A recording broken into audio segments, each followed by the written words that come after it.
Welcome, ladies and gentlemen, to BSL15 North America Group C today. And I have Snipe with me. Hey everyone, glad to be here again.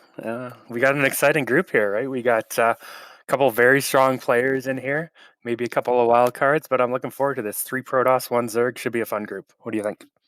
Yeah, I think that the Protoss aspect of it is maybe not the most fun, but I think it will be really great games, though. Yeah, definitely agree. We got at least 1 Zerg in here for you anyways, right? So Yeah. But what about 2 Zergs and 1 Terran instead of all those Protoss? But yeah, I know Protoss is a strong. They are very strong in North America sometimes. So let's see. I think we have some good players with us today. yeah, definitely. I think we got the brackets up. I'm not sure if we're going to take a look at our players here in a minute, but our first match will be BoA versus VooDaNK, I believe. Now, BoA, very, very strong Protoss. I feel like he's probably the favorite just to win this group straight up, and VooDaNK may be the weakest player in this group, so it's going to be hard pressed for him maybe. But it is PvP, right? And PvP, that kind of matchup, anything can kind of happen, right? Even a few hundred MMR difference may not, be the tail here, because you can get like build order wins, build order situations where you're just so far behind it's hard for the player to win. Now, in saying that, I don't think BoA is going to maybe take any big build order risks, knowing that he's probably the favorite here. He might just play standard straight up and take maybe a small or a little bit of a disadvantage, knowing he could probably win in a later game, whereas VooDaNK, maybe the pressure's on him to do something a little bit aggressive or a little bit risky to try and catch BoA off guard. Is this best of 1 in the first game, or? They're all best of 3s here. Oh, best of 3 is okay. Yeah, because then I think you might see some type of Dark Templar rush or stuff like that. We've seen it in the South American PvPs that people try that. So let's see if he wants to do something crazy. There's a lot of things you can do, and the map we will start with is Butter, and I think that it's a quite macro-orientated map, because it takes so long to get over the map there. But we've seen player like DeWalt in the BVCL making gateways on his opponent's end of the aisle, so there is some cheese you can do here because it's a huge map. Yeah. All right. Well, I think we're ready to jump into our first game here on Butter. So let's get to it and see what our players have for us. Yeah.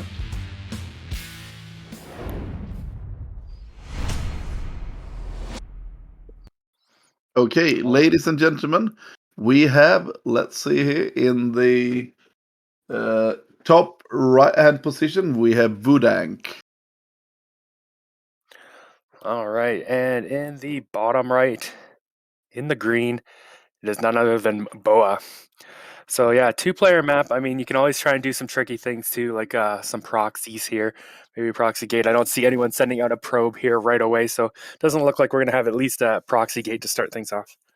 Yeah. So let's see if they just want to go for 2 gate or something. I don't really think the 2 gate strat is really good on this map because of the rush distance. It takes a bit of time to get over the map, so maybe they will just go for a 1 gate opening here, but let's see. And we also see some people go for the 12 Nexus here and stuff like that. What do you think about 12 Nexus on Butter? It can be okay, but the thing with 12 Nexus is if your opponent knows how to counter, it can be very hard to hold. And there's a couple different versions of 12 Nexus you can go. You can do the 2-gate version or the cannon version. We'll see. We can get into that more if we see either player go for that for sure, but doesn't look like at least VooDaNK here is going to go for that. Now, one thing I did notice, okay, both players going for that gateway, is BoA scouted right away after Pylon.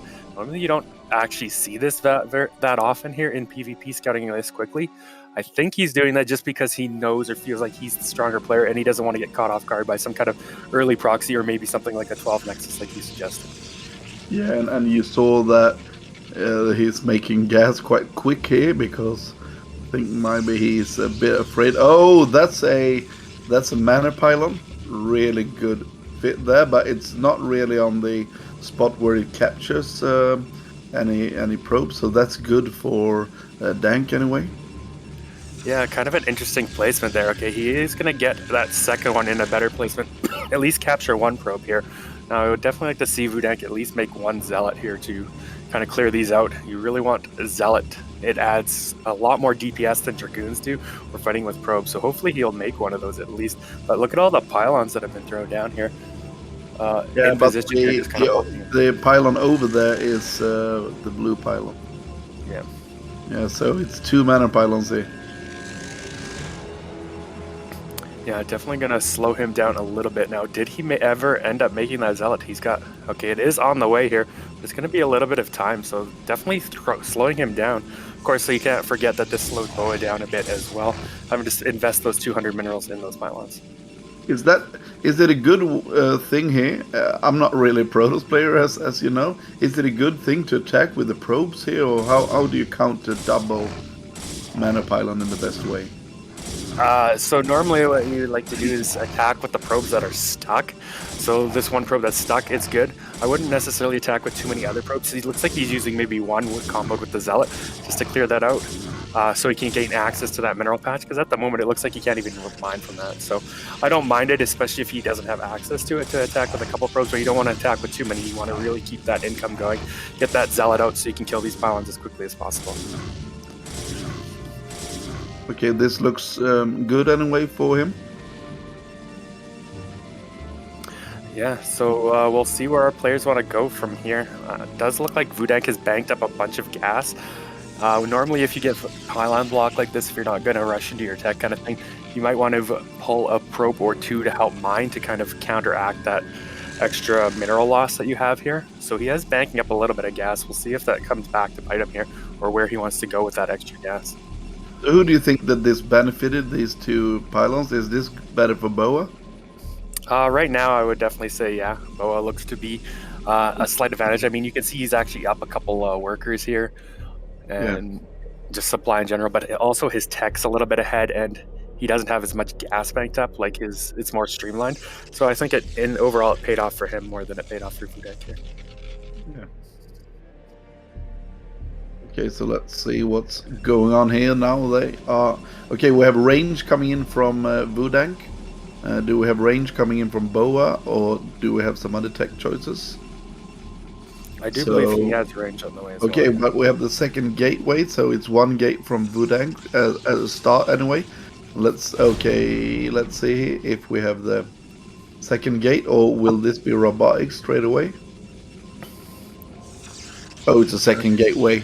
I thought it might maybe because he bunked up so much gas that he would go for robotics faster.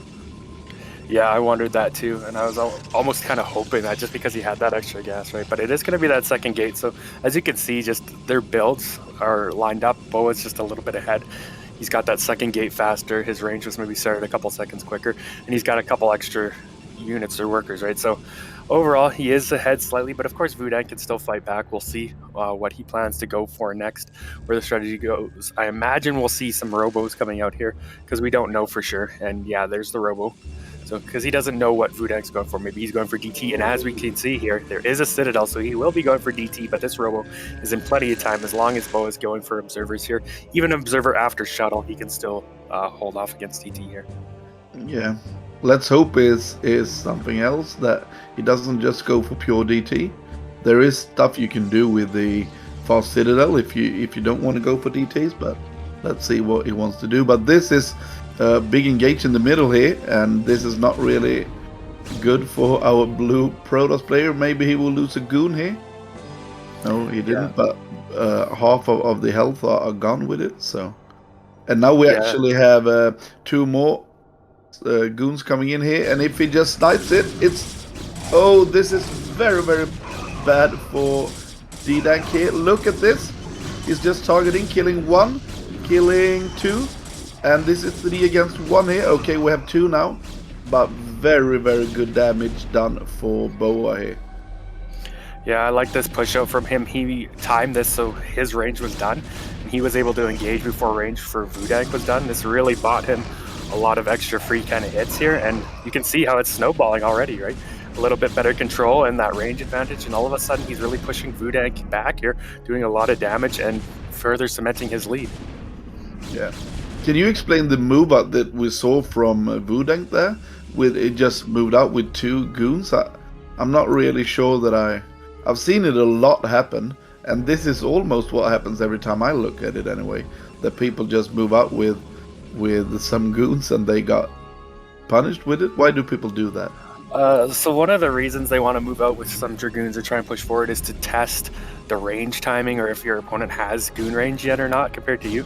It's like, oh, if they don't have range and you have range, it's like, okay, where did they spend that gas then, right?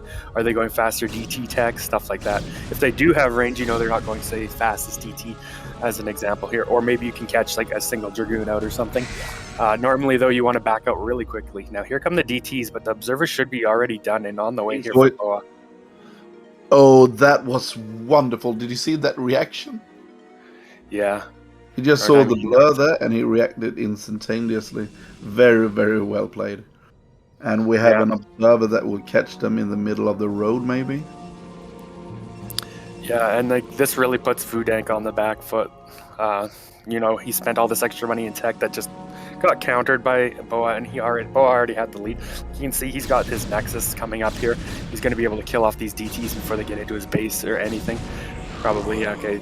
First DT goes down. Second one manages to get away, so that's a little nice win there for VooDaNK. BoA does have to be careful when moving out now. That DT could be hidden somewhere, and try for some sort of backstab if he moves out too far with his Observer and Dragoons. Yeah.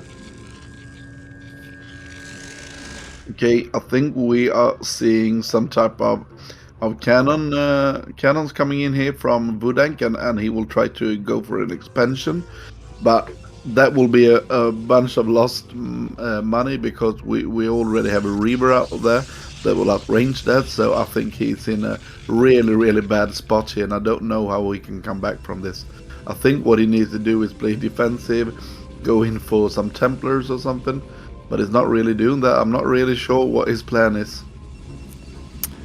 Yeah, I wondered what BoA's follow-up was going to be. I think he could have actually just gone for even a second Reaver shuttle and gone for a push and probably just killed him, or just gone with the one Reaver and hit before any kind of storm timing, right?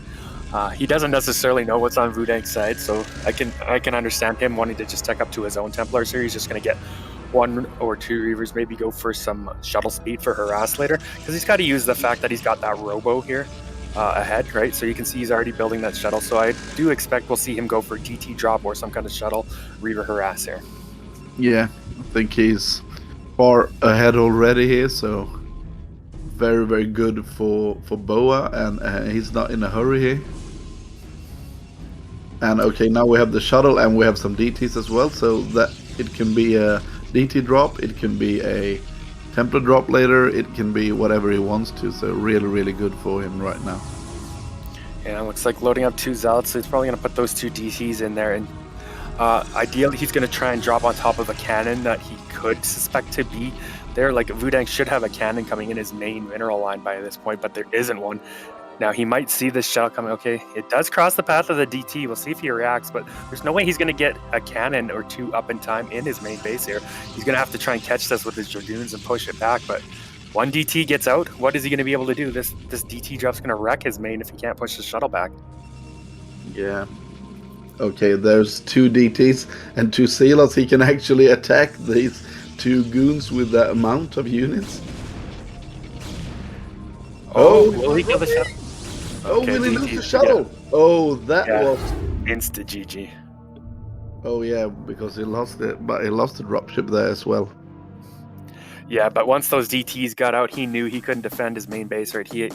His whole main base was going to die. His Nexus, all his probes, he would just have to run. All his tech's going to die. He's just going to be way too far behind, and he's already behind. So nice plays from BoA there. He takes the first game. Yeah, GG. And yeah, I think that move out with those 2 goons were really costly at the first, and then we just saw the control of the goons when BoA went out. So really, really good play from BoA here, and he really did it. So well played, and yeah, I'm not really sure what VooDa should do in the next one. It was a little bit weird to go for that very late DT.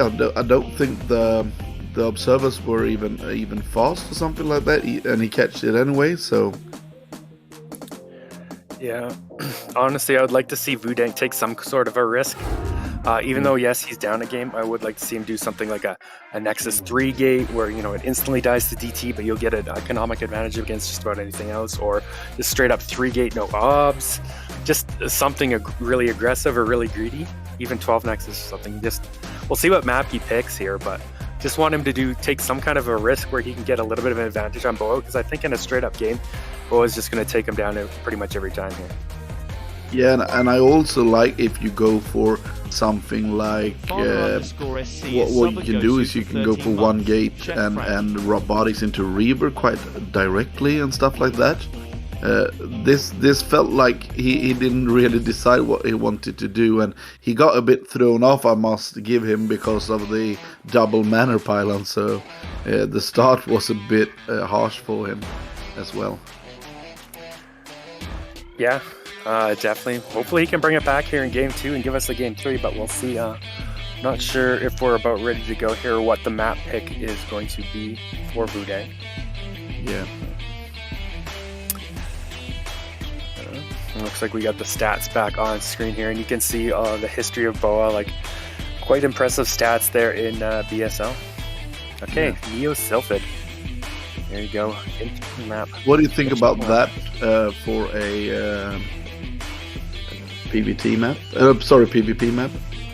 I'll get into that in a second. I think we're ready to go, so we'll jump into the game and then we can talk about that. Yeah.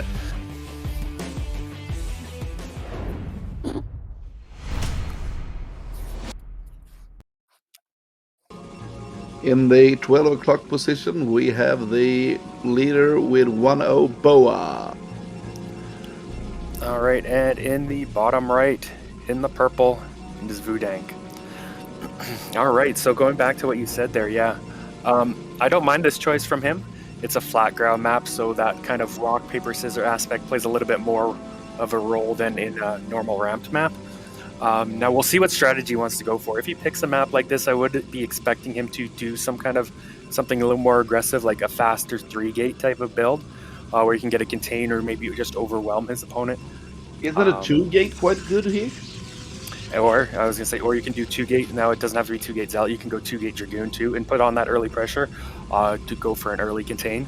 We'll see if that's in the cards for him. I do suspect maybe he would do something like that. But of course, in me saying that and thinking this might be his line of thinking, BoA could be also expecting something like that too, right? So if he's thinking, oh, he's going to play this one aggressively, maybe I need to play it a little bit more defensively or a little more aggressively, you know, just make sure I have enough units to deal with what he wants to do. Yeah. Okay, we see that he's not scouting directly after the first gate anyway. So let's see what we will do here then. Yeah, we do have BoA going out with that earlier scout. This time he is scouting after gateway instead of after pylon, so notice he is kind of scouting towards that middle of the map there a little bit, making sure there's no proxy gates in there. So definitely playing very aware of the fact that VooDaNK might want to try something a little bit more aggressive this game. Yeah. Yeah, let's see what he wants to go for here.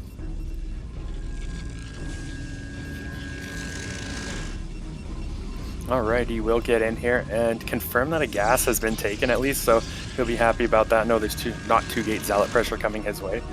Now, ideally, he'll keep this probe alive long enough to confirm if there's going to be a fairly quick second gate from VooDaNK, and if there is, if VooDaNK does make it in front of him, BoA will know exactly what he needs to do. Okay, he wants to go for... Okay, I thought maybe he wanted to go for a mana pylon once again. Yeah, he still might. It looks like he's toying with the idea, or maybe he's just trying to harass some of those gas probes or something. But VooDaNK also getting in up here and scouting BoA, seeing everything looks pretty normal here. Seeing the core done just slightly before his. BoA did not go for a Zealot first, so this is an option where a mana pylon could be good, knowing that your opponent did not get a Zealot first here. Just because Dragoons take a little bit longer to kill them than Zealots do. None of them making a Goon, a Sealer here. Both are going for Goon.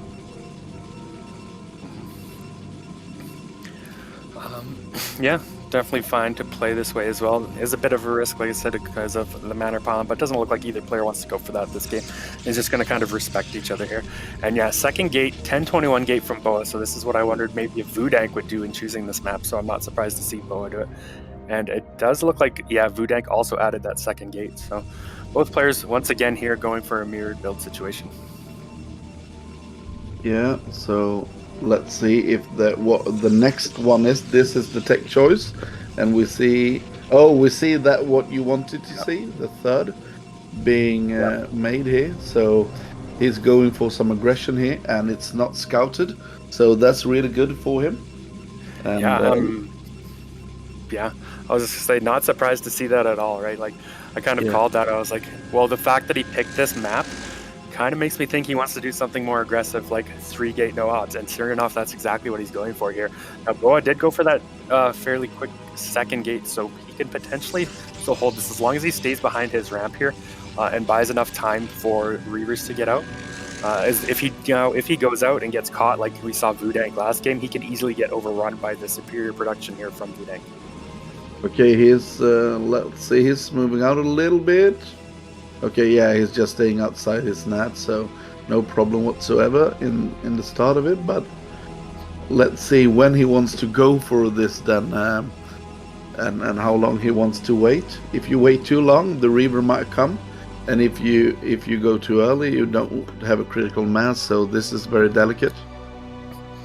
Yeah, once again, we have BoA pushing across the map here once he has 4 Dragoons. So when he gets here, if he can count the Dragoons, and if he sees like, oh, VooDaNK's got too many Dragoons here, he might be able to piece together. Oh, let's see the fight here now then. Engage. Oh, very good start here from our red Protoss player. He's catching one, getting some damage, only shields on the other. That was a very good introduction here. And actually, we don't see any Reavers. We're seeing a Citadel. And, oh, I'm not sure about this. If he catches that this is... What? It's both Citadel and Reaver. Is that even a thing? This is interesting. I think he's read into, okay, yeah, look, he's putting down a battery. I think he realizes now this is 3-gate Dragoon he's facing without obs. That's why he went for the Citadel. He's like, oh, I'll punish with that. But then he's like, oh, I also have the Robo already, and I need something to defend if he's going to push me in here. So you see him throw down the battery, you saw him throw down the Robo. So he's going to get like a Reaver for defense and then try and counter maybe with a DT drop or just DTs himself. And this could end up working out if VooDaNK can't get in here. Oh, we can see one thing though that's a problem for our red Protoss is that he's cutting so many probes here. He's only at 22, so it's 5 probes deficit here, and we also see both robotics and an observatorium, so he will be able to handle the DTs, I think.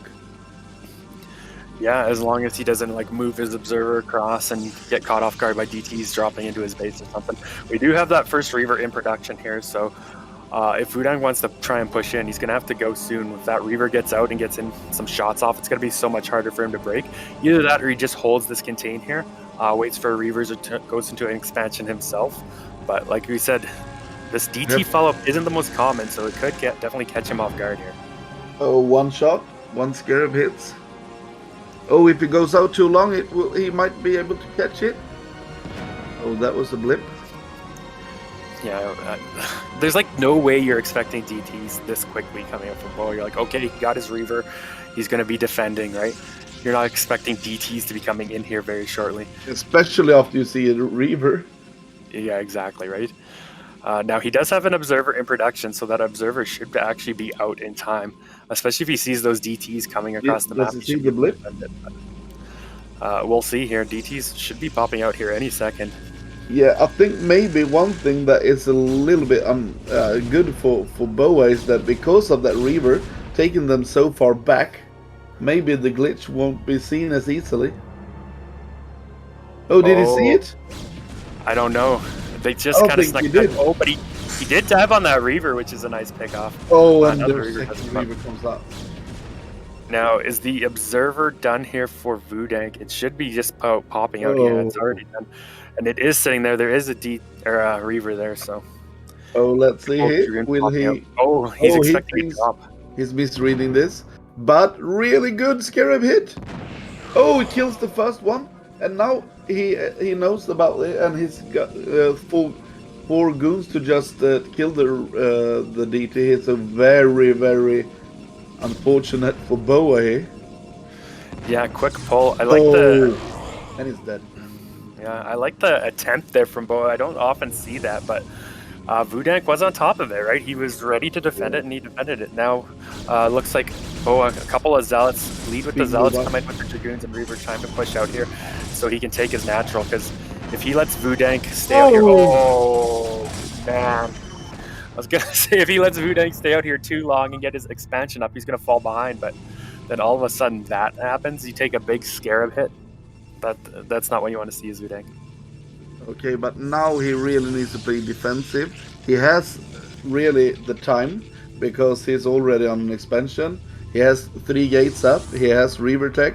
Right now, what he wants to do is actually just stay alive here for a little bit, catching up in probes and so on, and he will have a great game. Yeah. We'll see now. VooDaNK, of course, does have that expansion up here a little bit quicker. He's putting a lot of Dragoons in position, still expecting a drop to come in, which still might happen. And we do have that shuttle. We do have a couple of Reavers in there as well.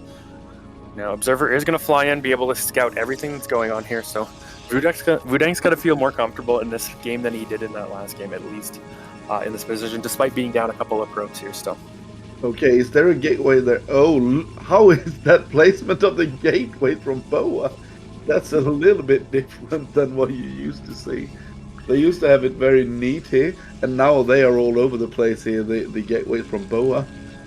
Yeah, I would definitely say his SimCity in this spawn could use some work, but I also can't blame him too much. I don't like spawning here either. I always feel like my SimCity is just always off when I spawn in this top location on Sylphid, but here we go. Yeah. All right, well, BoA's got his expansion up and running here now. So we'll see if he wants to do something with these Reavers. I don't think I ever saw him get shuttle speed. Maybe a little bit surprising there. Normally, if you are like a Reaver player here, or you have it, you will eventually want to get that speed so you can start getting some harass in, especially if you know you're behind here a little bit economically and you want to get some economic damage done. Now, he actually isn't really behind looking at the probe count, but of course, he doesn't know that he would be down in probes here compared to VooDaNK, or ahead of probes compared to VooDaNK. So. I would like to see a shuttle speed and him, like, because he got the Templar archive so early, that he could actually go for some the Templar drops and so on. There is some storm drops is quite good as well, but right now none of them are really wanting to move out. And we will see a third coming down from VooDaNK, I believe. He had something in the mineral only, maybe that's just a probe, but... Oh yeah, sorry, it was just a pylon. So he won't... Yep. Oh, now we have some engagement in the middle here. So this is very important for both of them. We'll see. BoA does get that unload first, so no Reaver shots, unfortunately, for him. But... The shuttle is quite low from BoA here, so... Yeah, we'll have to see. It looks like there's just more here for VooDaNK, but he's just going better for BoA. Yeah. Oh, but he went away with his shuttle there, VooDaNK. Why did he do that? Instead of micro here? Yeah, and a lot of VooDaNK's Dragoons were a lot more clumped up too than BoA, so he was able to get some nice shots on those Dragoon clumps, right, and get a lot of extra splash damage. So battle went a little bit little more nicely there for BoA, but still, I feel like pretty even overall here. Neither player getting a big enough advantage to really go and punish the other at this point yet. Oh, but now it looks like BoA might be. He's having still 2 Reavers with a shuttle. Oh, look at that Scarab shots. Really good. And now his supply is just plummeting here from VooDaNK. And there we go, ladies and gentlemen. We have a 2-0 from BoA. No shock there, but a little bit shocking maybe how this all went down. But yeah, we have a 2-0 here from BoA. And that second game could actually have gone the other way around, though, we must say that. Yeah, still, congrats to BoA. I can't say I'm too surprised either. He's just like such a strong player, right? He's a couple steps above VooDaNK. Not surprised to see him take a 2-0 here. kind of the expected result, I would say. VooDaNK did put up a bit of a fight for him, but in the end, BoA does go on to the winner's match, whereas VooDaNK drops down to the loser's bracket. Of course, next game for him will be do or die, because it's 3 players that advance from the bracket here. Yeah. So elimination match, whoever he goes against will be do or die. But we're about to find that out in the second match here. We have PVZ coming up in Razz versus JIRAIYAA. What do you think about this? Yeah, I think this. Yeah, I must favor Razz a little bit, maybe, but JIRAIYAA is quite good. But from what I've seen from Razz, he actually, I think he's been playing a lot in lately. I've seen him in BVCL and so on, and I think he's really coming down here, Razz. So, yeah, I think JIRAIYAA is a good player, but I give it to Razz a little bit. What do you think? Yeah, I mean, looking at the stats here, you can even see MMR-wise, Razz is maybe like a little bit higher here, about 200 MMR higher. Now, it is PVZ. A lot of times, you know, people say PVZ can be the tough matchup here for Protoss. So, JIRAIYAA can definitely do something. Maybe I would say Razz is slightly favored like you, but I would not be surprised if JIRAIYAA could take him down as well. Yeah, we can see in the stats that his favorite matchup, both favorite matchup, is against one another. So we have 50% versus Protoss from JIRAIYAA, and we have, and so on. So yeah, let's go for it. And we will start on. We will start on the same map. I believe it should be better once again. I believe. Yeah, I like that map for Zerg. There is so much that Zerg can do in that match. In that map, I think that a 12 hatch is okay in that map because of the rush distance and so on. Yeah. All right. Well, I think we're just about ready to jump into the game here. So we'll see you. Oh, a couple more seconds. Okay. So yeah, Butter. One thing I have seen on Butter is, you know, armies missing each other. So that's something we could look out for, right? You know, like the Zerg army goes down one side, the Protoss goes down the other, they completely miss each other in the middle of the map there. I've seen that on more than one occasion. I don't know if that's going to happen here, but it's kind of always a funny situation when you got Zerg attacking the Protoss base and Protoss attacking Zerg because they just missed each other's armies completely. Yeah, I remember a game last season. It was DeWalt versus Avilov in that map. And what we saw was that every time DeWalt attacked, Avilov just attacked from the side. So it was like really interesting because it was counterattacks all over the place. And at the end, DeWalt did it, but it was very close that he lost against Avilov there. So that was a great series. I remember that series was amazing. Yeah, maybe we'll see JIRAIYAA pull something like that out against Razz here. Yeah, let's see.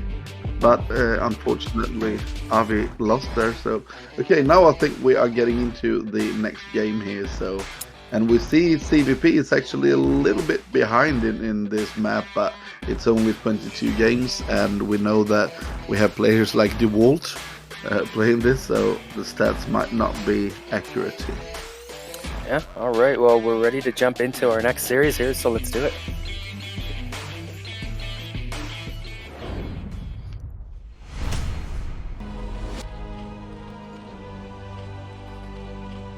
Okay, we have in the top right-hand corner, we have JIRAIYAA playing Zerg. All right, and in the bottom right, in the red, with that pre-order skin, it is Razz. Yeah. Red Razz in the red color, is that a good omen for him or what?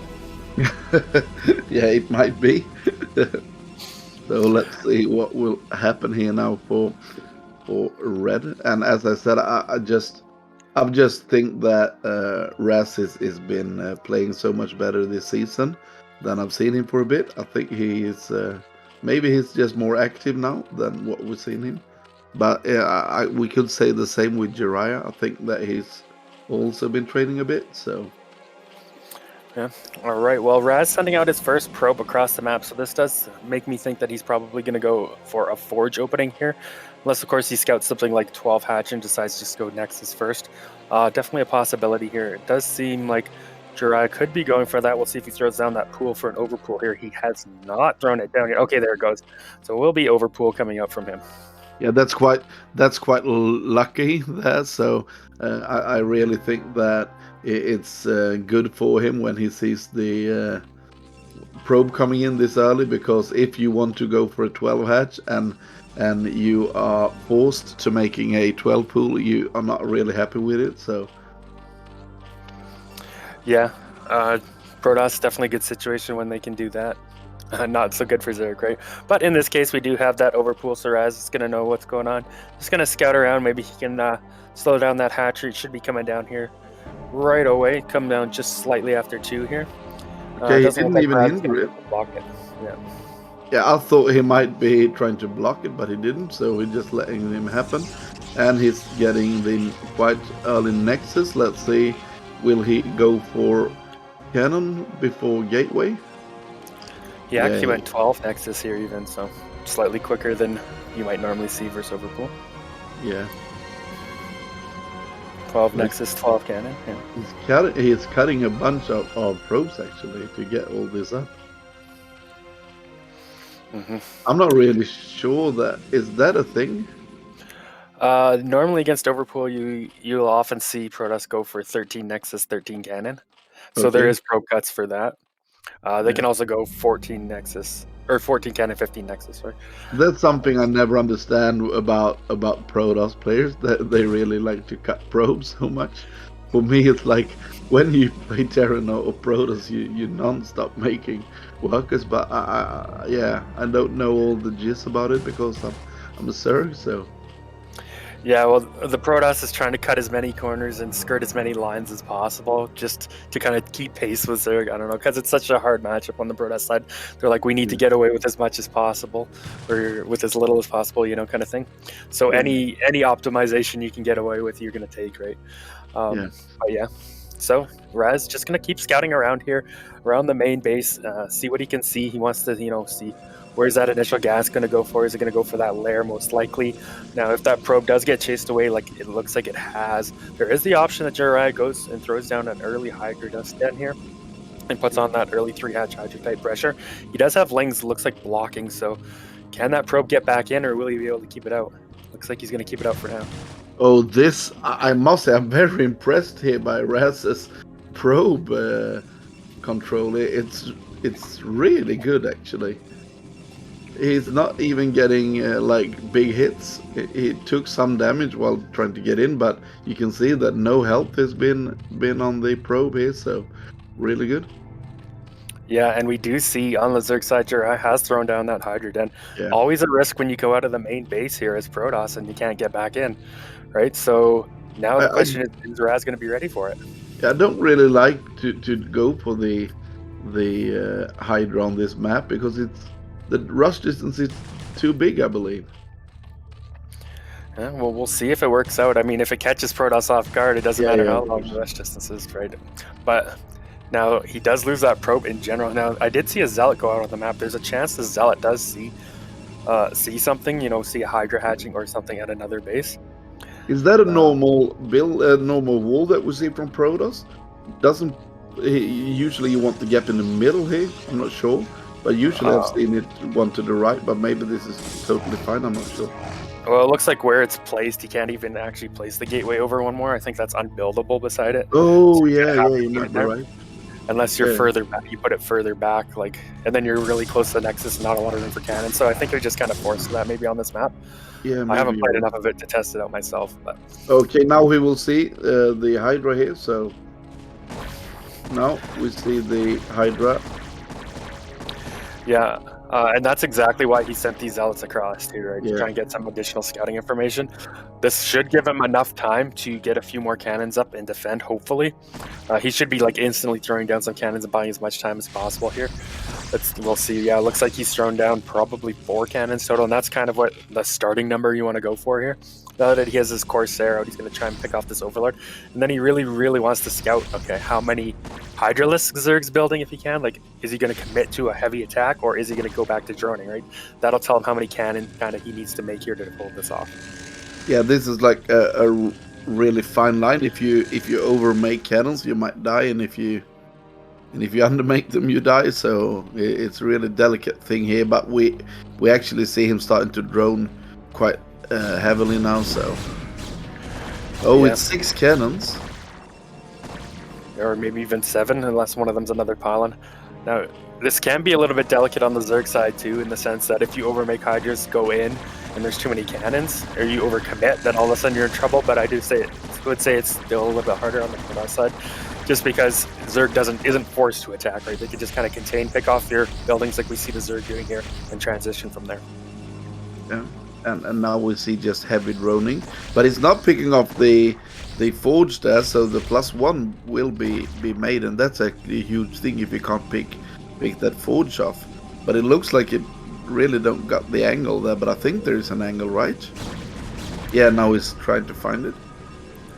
That upgrade is actually really far behind. Is that like +2 or something? Like, I don't know, I feel like it should be almost done at this point, right? Yeah. So I don't know what the delay was or why he started it so late there, but in any case, I think it will probably get picked off now that the Hydras are targeting it.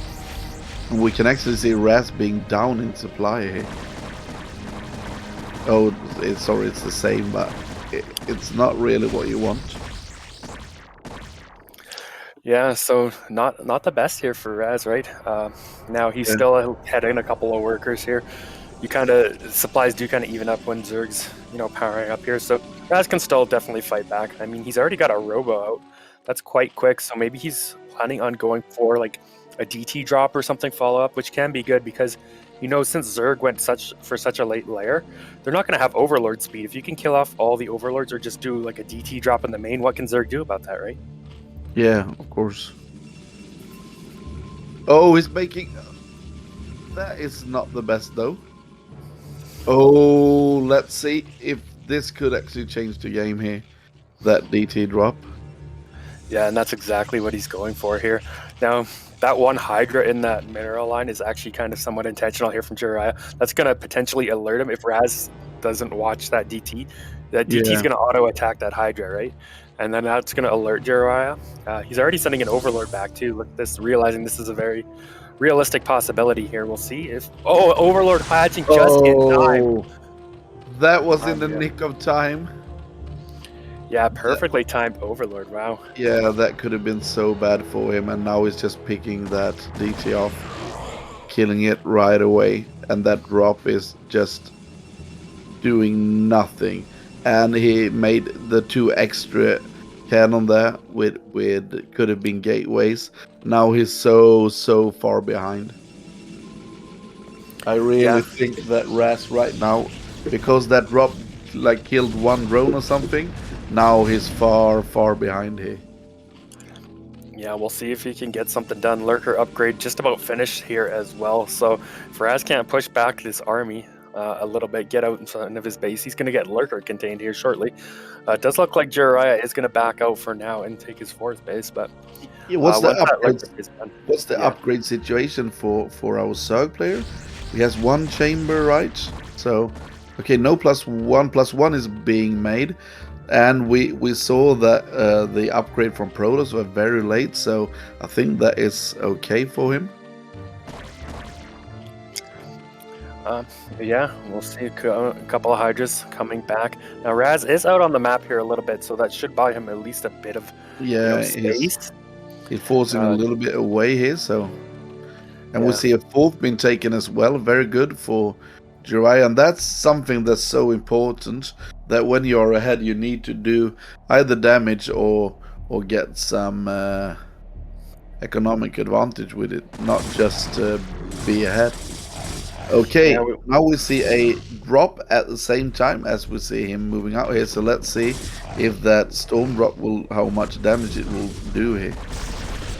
Well, first Lurker out, only 1 Lurker, and it looks like it's just going to get stormed down to death. Nice storms going down on the Hydras here as well. JIRAIYAA trying to do some kind of a flanking maneuver, but Razz doing a pretty good job getting some storms off and not really getting his army caught, picking off a lot of units here in the process, but still looks like JIRAIYAA has pulled ahead here slightly in supply, and saying that Razz did just shoot up again, so very close supply-wise.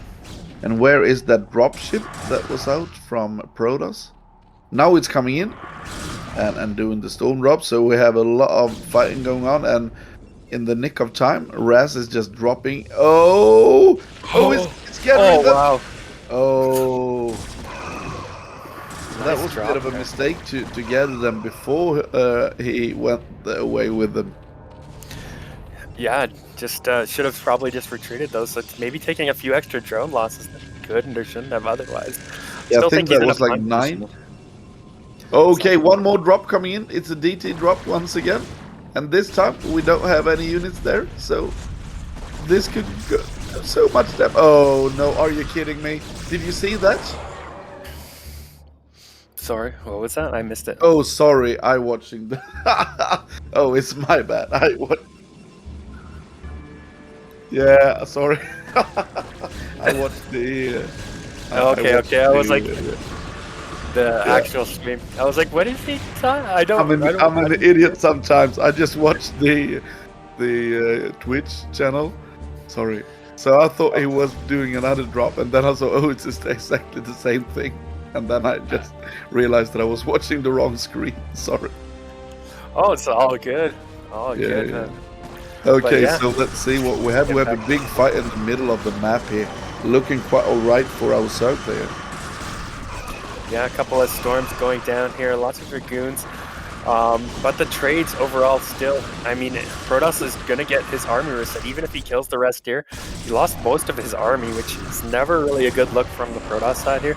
It takes it's snapping longer some. to get it back. Yeah. Yeah. Let's see now, though.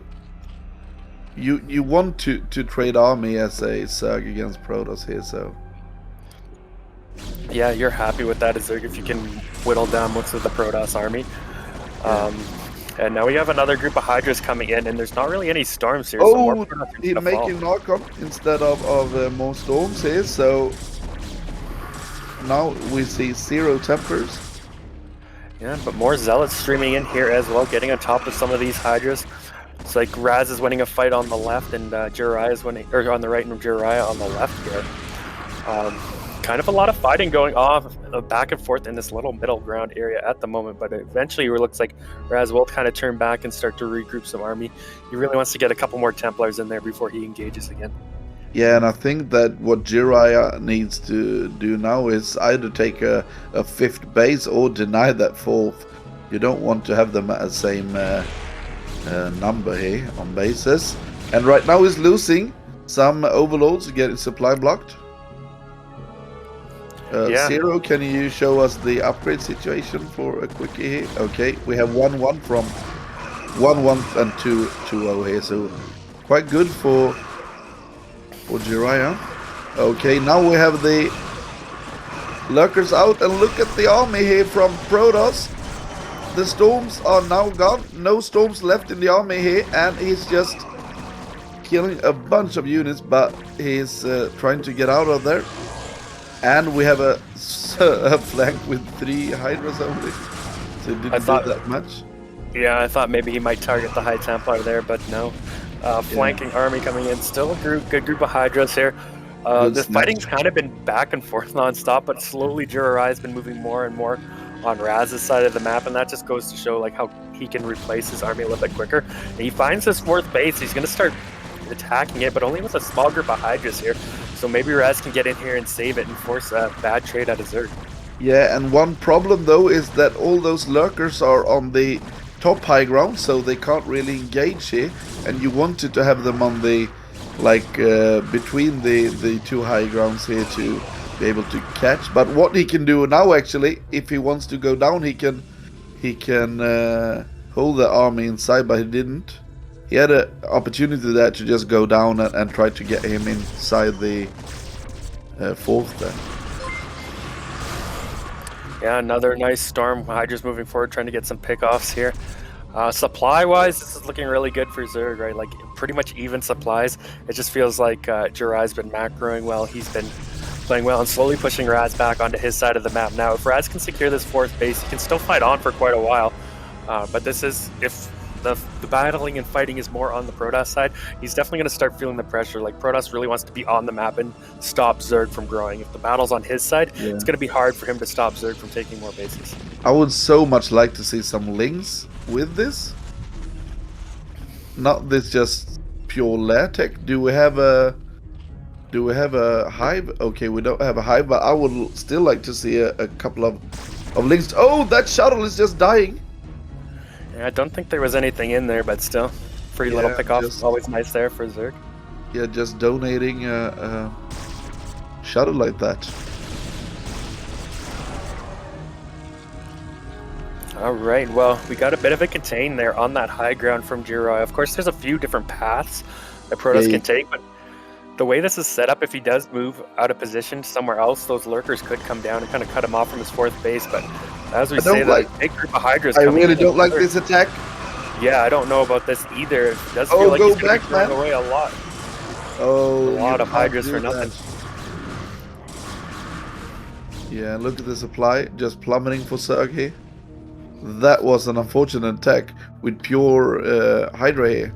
So, as I said, I would like to see some links mixed in with this or something else. Yeah. What we see right now is pure lair tech. Yeah, but like what I mentioned before, now that Protoss is on the other side of the map, Zerg was able to move down that high ground place and kind of cut Protoss's army off from that 4th base. It doesn't look like he's going to be able to bust in there, especially with the army coming back, but now that he has that position, he can reinforce it or push in there later. It just puts more of a threat on that base. But look at this now. Now we see Protoss. This is what you talked about when we started on this game. That on this map we can see stuff happening like what we see now. That they are attacking at 2 different lines. Yeah, and both players going to lose a base here, lose their 4th base. Now Zerg is retaking another 4th. Oh, so many probes going down to those lurkers. Good thing for Razz, he actually had probably too many probes, so that may actually end up working in his favor a little bit here, but still, you don't like to see it. And who do you think's ahead after this little base-for-base trade? I think Protoss is ahead now. Yeah. Things looking good for him. He is pushing forward here with his army. We'll see if he can bust in anywhere else. His army I think he can just kill the 3rd there. I don't think it's enough. Yeah, if he can break through in that storms left. Yeah, if he can break through on this 3rd, that'll be really good for him. Really reset the Zerg, and then it'll be really tough for the Zerg to come back in. But we'll see. You see the storm kind of a whiff. Yeah, that first storm just kind of hitting the hatchery, but yeah. Now he moves in here. The first 2 storms were so good here. And how can he even defend here? Oh, we don't have an observer, right? Oh, we have 2 observers up there, sorry. Yeah, but now it does look like Protoss's army is going to get a little bit trapped in here. Where are the storms? Where are the storms? You really want to storm that clumped Zerg army as it's coming in here. Does look like he gets a few storms off. There's still a few Templars here. But most of the army is gone. Still, Protoss coming out a little bit on top here. Another storm going down. Is this going to be enough to take out this base? I think this is over. I think Razz did it. Look at the supply here. He's 60 supply ahead. He's taking a 4th base on the high ground here. And Zerg is really bad economic situation. And he can't even clean this up, it looks like. Yeah, now he's coming in with a bunch more. Yeah, it looks like he will be able to just clean this up. He did lose one of those hatcheries, but the base still stands for now. But was that just too much damage? Look at that Protoss army already. Protoss has another couple of control groups with the army. They're moving across the map. And yeah, like you said, I don't know if Zerg's going to be able to handle this next wave. It's been very hard for Zerg to have engagement where they really kill the whole Protoss army. We've seen some great attacks sometimes, but rarely we've seen like the big attack where all of the armies just going bust. So. Wow. Those lurkers getting a lot of free damage there on that Protoss army, but he will eventually get an observer there, clean that up. But look at the amount of storms in the army here. We really need to see some type of other tech than Lurker Hydra here.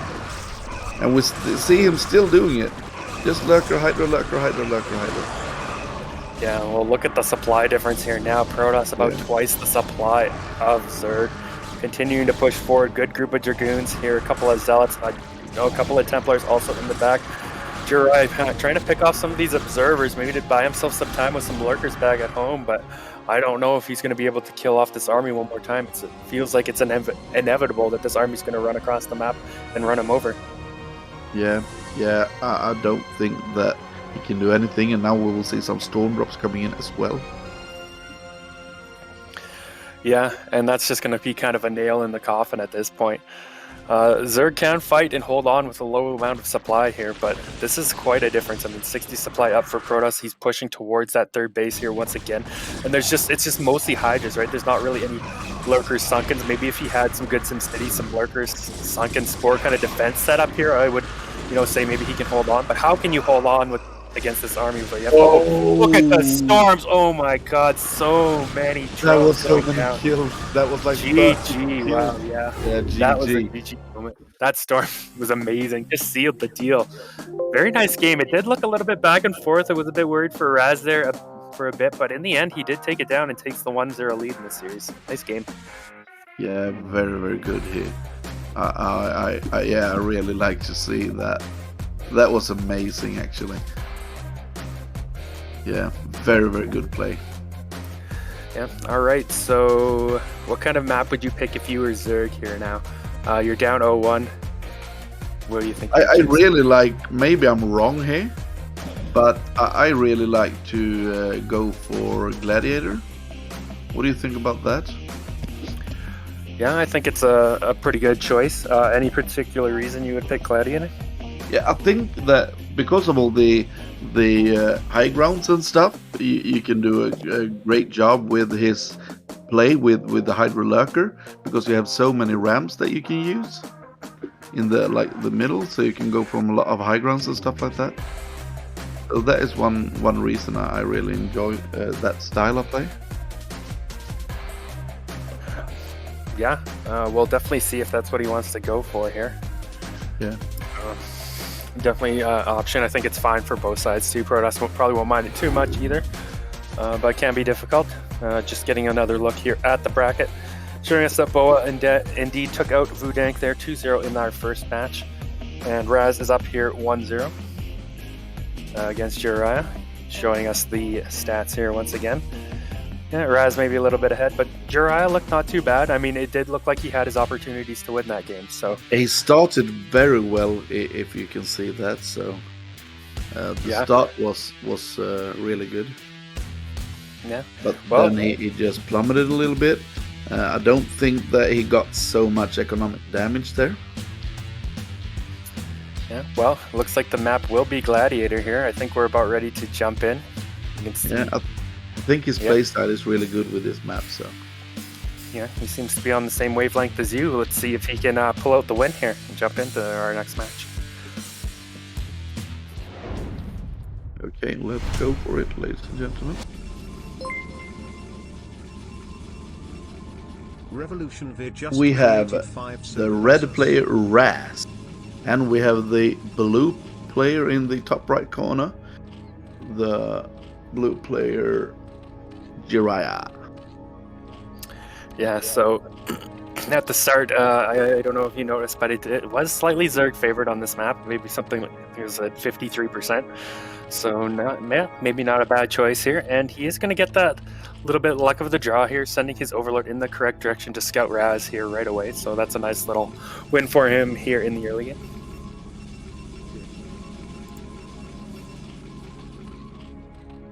Okay, so let's see what he wants to start with. Is this an overpool once again, or is it... Oh, this is an indoor play from Razz. Very, very interesting. So let's see what he wants to do there. Yeah, there's definitely a few options. You can go for one gate tech into like CRDT, or you can go into Reavers, or you can go for a 2-gate, probably a little bit more popular. So I might expect or guess that this is probably going to be an in-base 2-gate. And this is but a it certainly doesn't have to be. What do you think about this from JIRAIYAA? I don't really understand his build now, because what you usually do is you go for the gas extractor. Oh, okay.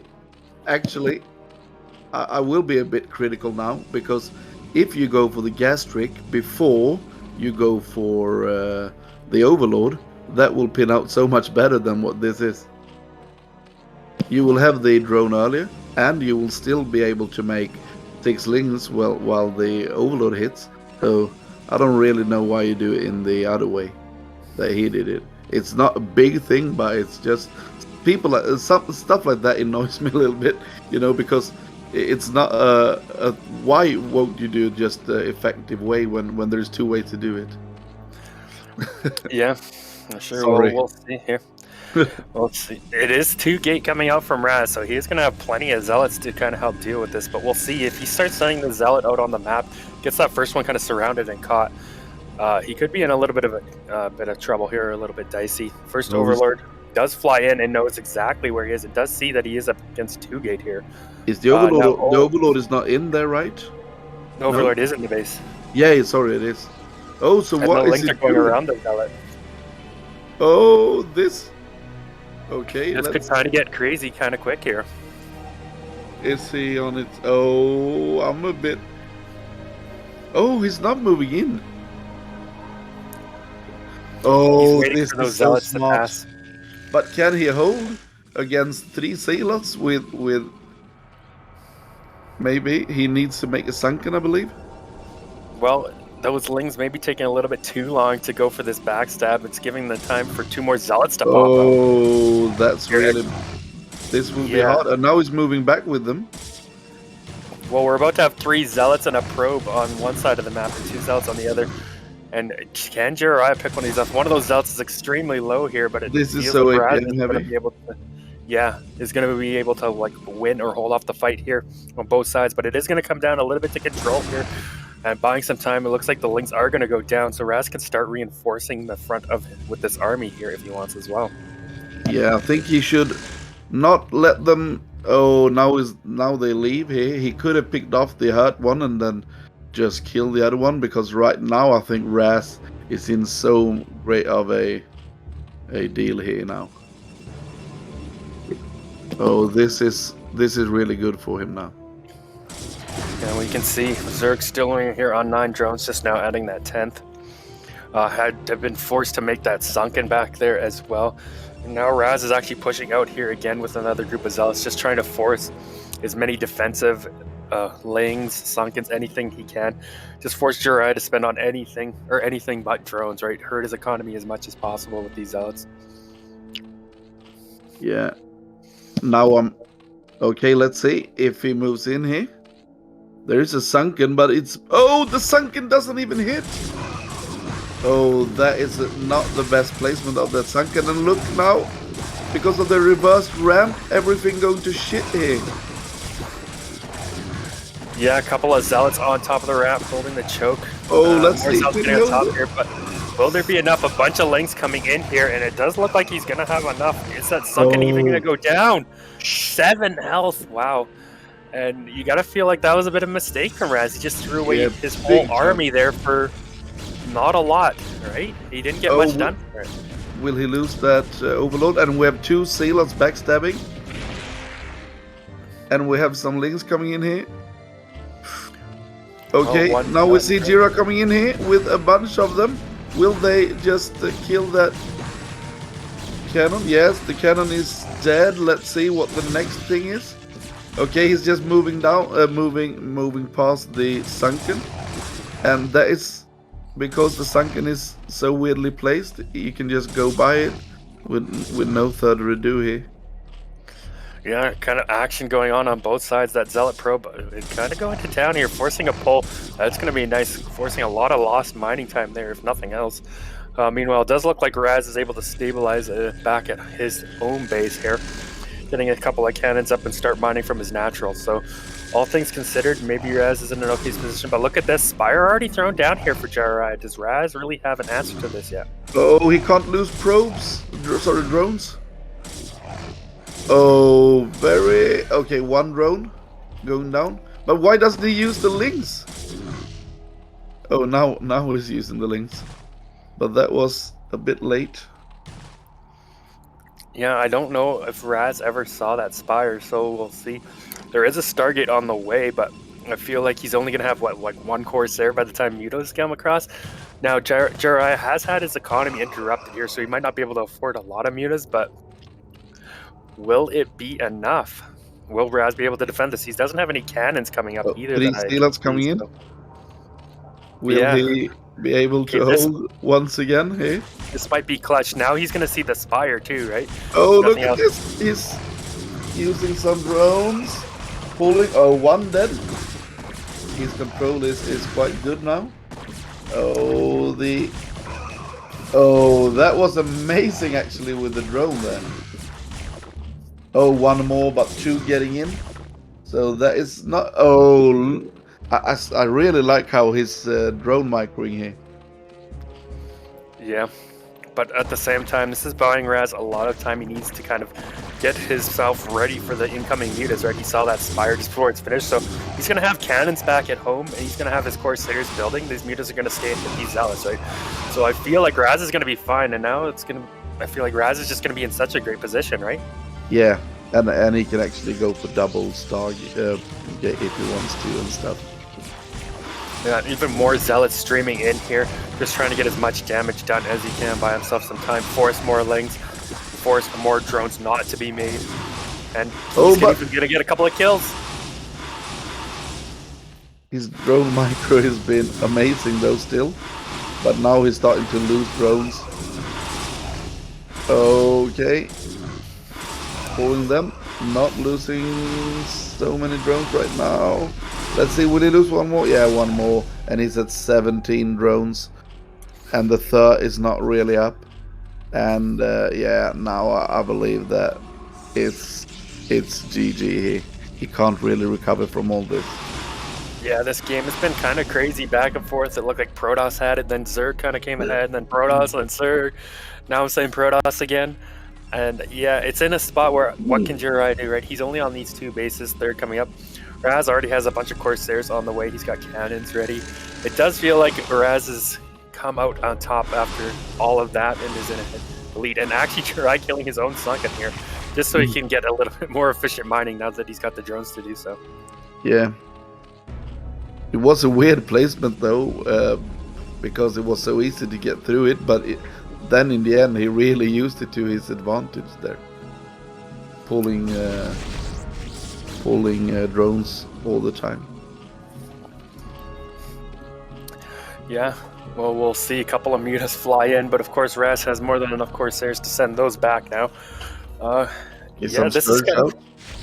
Oh, will they get any hits? Looks like Razz... Oh, they are so stupid. I'm glad Scourge are stupid. What can I say? Yeah, I understand that. What if they've been smart, you know? Then it would be so great to go for Muta Scourge.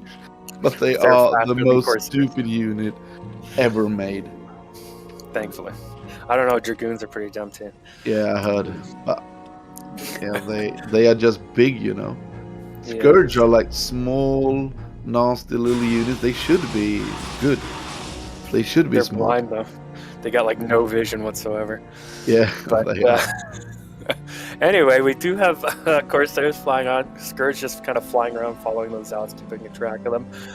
Where do you feel like in this game? This is like such a weird situation, right? Like this isn't a game either player. I mean, surely they've played games similar to this plenty of times, but not a game that you play that often, right? Where you go 2 games and then back and forth, right? So it might be a little bit harder to tell your position in this game, but this is looking pretty good here for Razz at the moment. Continue to kill off those mutas as double supply lead here is gonna fly in. Yeah, and GG is called from Zerg. So I really love that you said this is looking good for Razz, and then 1 second later he wins the game. It's not like, of course you're right, but it's more than looking good for him. It was, oh yeah, he didn't have anything, JIRAIYAA. Sometimes it's hard, but you gotta, you know, try and keep that up and try and stay unbiased or keep the cast going, right? Just yeah. The game's already over, even if you know it's pretty much is over. So. Yeah, I know. But yeah, nicely played. That was an interesting game too, right? Like so we actually have Razz and BoA going through for the next, and I think this could be really even, but I give it a little bit to BoA.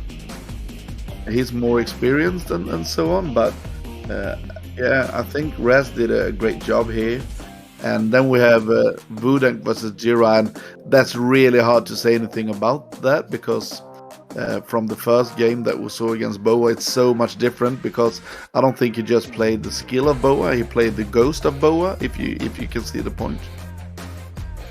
It's like when you play a player that's so much higher in MMR than you are like trying to do, you're trying to do stuff that you normally won't to get ahead and so on.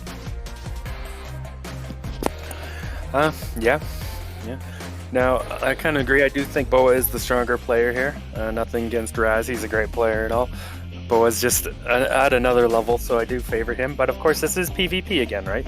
Where crazy things can happen, you know? But I think we're getting ready here. First map, I believe I saw it was... Oh. I'm okay to keep going, but if you guys want to break, I'm good too. Whatever you guys want. Yeah, let's go. All right, yeah, we're... What? No, let's go for the matchup. Let's go for more games. Okay, we have BoA versus Razz coming in here. So, and we can see that BoA actually has only a 36% win against Protoss, but we can also see if we look down into the bottom here that he's been going quite far in BSL both 10, 11 and 14, and we can see Razz is not really coming at the same level. Oh, maybe it's Goose League for him all the way here, so Pro League is his first time. Yeah, well, you can see the MMRs too. BoA did finish slightly ahead, but not a big difference, like not enough that you would say BoA's going to win 100%, right? And especially in a matchup like PvP. So Razz could definitely take this series down or take at least a game here. Do think BoA's favored, but we'll see when the games get onto it. I believe I saw that the first map is going to be Monopoly. Yeah, PvP is a weird one, so it can be very, very strange. Yeah, I don't know if we're about ready here, but there's the map. Oh, it's Monopoly as well, and this is a strange map, so this map could actually be... Yeah, I really think that this map could go either way.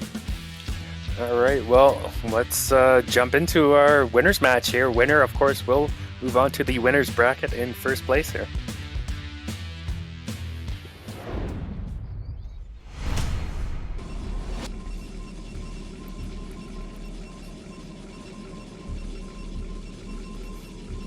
All right, well, spawning here in the bottom left in the red, once again, red Razz. And then on the right in the blue, it is BoA. B for BoA, blue, red Razz. I don't know, they got the colors they should have got, right? Yeah, you like it, man. That's something that is important for you, I noticed. Why not? Might as well point it out, right? Yeah, of course. We'll see if... Are you in red as well? I am not in red. I'm in NAS. Oh yeah, you're in NAS, of course, yeah. I rarely see you play because I only go for Division A, so... Yeah, well, I haven't even played StarCraft in like a month. Oh, why not? So I just haven't been around, man. I haven't been online. I know I'm supposed to be running CPL and stuff, but I haven't even been there for like the last month. So it's been busy and doing other stuff, so... Hoping to get back into it. Just started doing a bit of casting here, so, you know, it's good. Yeah, that's good. Yeah, I totally agree with you. You're a nice caster, so... Well, thank you. Okay, yeah. we have scouting off the gate from both of them. Yeah, we saw, you know, BoA do this in the other series, scouting after a gate, at least in Game 2. Game 1, he did scout after that pylon. Both players are going to be scouting in the incorrect direction here. Not going to find their opponent first. So no one's going to have really any big advantage or disadvantage from that scouting. It does seem like both players going for that gas as well, so no two-gate shenanigans from either player. Yeah. Okay, let's see what they're going for. We have a Sabanai score coming in before some sealers, so we will not have any pressure early anyway. Yeah, and Do have, looks like Zealot has been made here from both players, so very standard stuff. Normally you do most often want to get that Zealot, especially if you don't know what you're up against here. Just makes it a little bit safer, can kill mana pylons quicker. If you're facing 2-gate, it can make it a little bit easier to defend to have that, since Zealots do more DPS to other Zealots. First Zealot is out here for BoA, going to start chasing that probe around here. Looks like he actually went Zealot before Core here. Yeah. So it's more of a pressure build, and you can see him also making second Zealots. Yeah, because he went for Zealot before Core, Yeah. Z Core Z type build. He does have room to make that second Zealot. So his tech's going to be a little bit behind, but he's going to be safer if it was something like 2-gate. Yeah, Of course, so we can let's see see if what's he going- wants to wait for 2 Zealot, 1 Goon before he hits, or if he's going for with the first 2. Right now he's just trying to kill that pro, but it's not really working for him. Yeah, and that's the other problem with going, excuse me, Z Core Z like this, is it allows your opponent's probe to stay alive that much longer, right? Because you Yeah. really need the Dragoon to push it away. I don't As really long as your get pro- what he's opponent can doing multitask here. it. But on Razz's side, we're having that second gate, so this is going to be like a 2-gate Dragoon. So Yeah. he'll be able to put on a little bit pressure. Usually you'll see the Protoss player poke out when he gets 4 Dragoons here and try and Yeah. put on that additional pressure, especially since Razz knows that BoA's Dragoons are going to be late, right? So he's just going to have a Dragoon advantage here, and he's going to want to try and utilize that Dragoon and Dragoon range. Still no range has been started here from BoA, so you got to What is question this it, right? play? I don't know what he wants to do. He's got something building there. It must be a robo, right? But the problem Is is, it right there, I don't know, maybe if Zero Yeah, can you clicks click on it, Zero? Oh, Yes, that's a it is a robo. robo. But he sees the robo so early. Yeah, that's so. the issue, right? Like, Razz knows exactly what he's up against, so you gotta Oh, say favorite is Razz, that yeah. the way to do that? That when you see that? I think it's a fine play. He knows he's got the unit advantage, right? He knows he's going for a robo. So he's like, okay, well, I can just cut and go for this Nexus here, right? He's not going to be able to attack and pressure me for a little bit here. By the time he has his Reaver out, I can have enough to defend or take it down, right? So I think I got to favor Razz a little bit in the opening here. Yeah, yeah. True. Now, in saying that, it does look like there's a chance here BoA's just going to go straight for the Reaver push. And with good control, you can still make something happen. He's even getting speed here early right away. Okay, there is going to be an observer before the shuttle. Because he doesn't know, or after the shuttle, sorry, before the Reaver, because he doesn't know exactly what Razz is up to. He doesn't know that this is 2-gate Goon yet, or that there is an expansion coming, right? If he did, he probably would just go straight for that Reaver and try to punish, but because he doesn't know this, Razz, you gotta like his position here. Yeah, and let's see what Razz is going for. I would like to see a 3rd gate coming in quite soon. Let's see what he wants to do here. I really think that he should really try to macro up now. Yeah, Razz. I'm a bit that's afraid also- that he will be overwhelmed with this. Oh, we have speed shuttle, so no problem. Yeah, so we'll see. He'll probably go for some excuse me, early harass here, but Razz does see the observer, so he's like feeling even more comfortable. He's like, okay, this guy went for observer. It's not the fastest possible Reaver push coming my way either. You can see the Robo's out here for Razz, and he can just skip his observer, knowing this, and go straight for that Reaver. So by the time he does come across from the Reaver, his own Reaver could be popping out here. Now, I don't know if Razz did end up starting it. Okay, he didn't actually start a Robo bait. He's going for the observer himself. Wants to get that vision. So there's still a chance that BoA can maybe do something here with good control, but Razz is going to have a lot of Dragoons, and he has that expansion. So BoA really needs to get some kind of harassment done, kill a bunch of probes, or trade really effectively. And it does look like he wants to just go straight for that harassment, and I don't mind this choice. Hold his ramp, see if he can't kill a lot of probes early, but look at this. Razz knows this is a potential, already moving Dragoons into position. Yeah, because he saw the robotics, so he knows that what it is. Yeah, no, he knows exactly what he's facing here, right? So Oh, he didn't Very- go out. He moved, Came got back back. home. he did come back, maybe realizing Razz saw it. I don't know if I missed out something there, but Razz is in position to intercept it if it was coming in anyway. And he's floating a bunch of minerals here, Razz. So let's see what he wants to do. Yeah, it does look like he's a little bit supply blocked. Has this Dragoon. I like that placement, actually. He can see that the BoA's coming in for a push. And that would allow him time to bring his Dragoons back from his main base to come fight this. However, he hasn't moved them yet. This supply block was like the biggest. Oh, look at this! Oh, he saw one of the Reavers. He wanted to shoot with both at the same time to get the kill.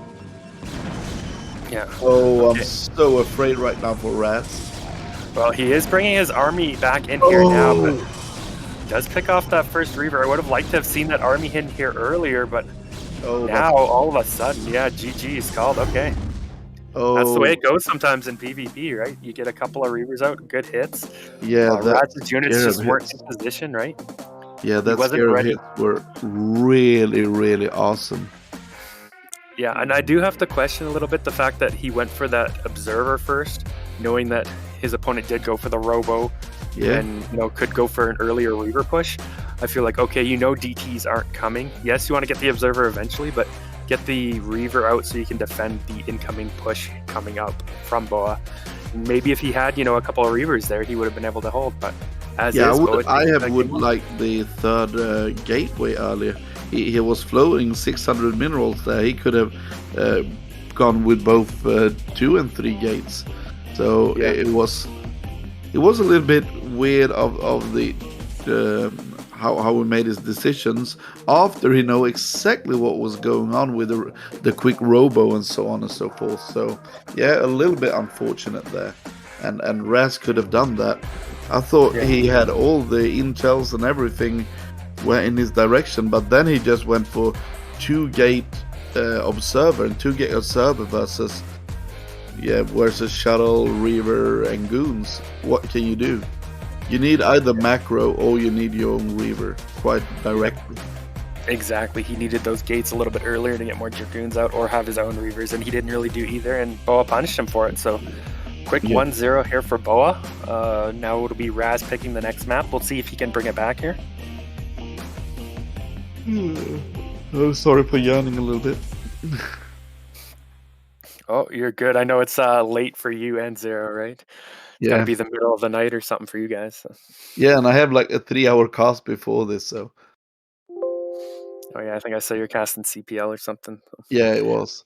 But right now we also know that Zero is actually switching his time a little bit because he slept before this.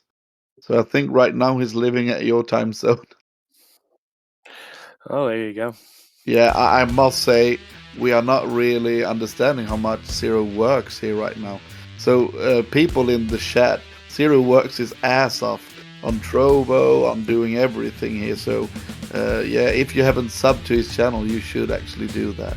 He is busting his ass off for us to get some good BSL games. He's learning Chinese, he's learning the language of the South American people, the Spanish stuff. So he's learning Spanish, he's learning Mandarin, the Chinese language, and now he's learning more and more English, you know, and he will also learn European languages, a lot of them. So yeah, really good job here. He will be a multi-language person in a while. And all those language courses cost him a fortune.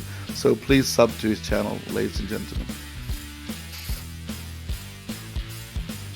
All right, nice shout out there from Veer towards Zero and the league and everything in general. So we're ready to get back into the next game. Looks like it will be on Sylphid here. Razz's choice. Once again, in PvP, we got the Sylphid choice, so pretty interesting. But let's jump in and see what he's got for us. Yeah, I think this could be a bit of what we saw from Dank in the first one, that he wants to go for some aggressive shit here. Let's see if he wants to go for 2-gate or something.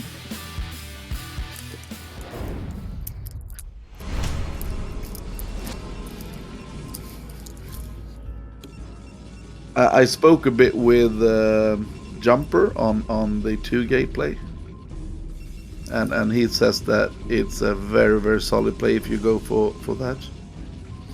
All right, well, we'll see if our players do that. First of all, we do have in the 12 o'clock position, in the red, it is Red Razz here.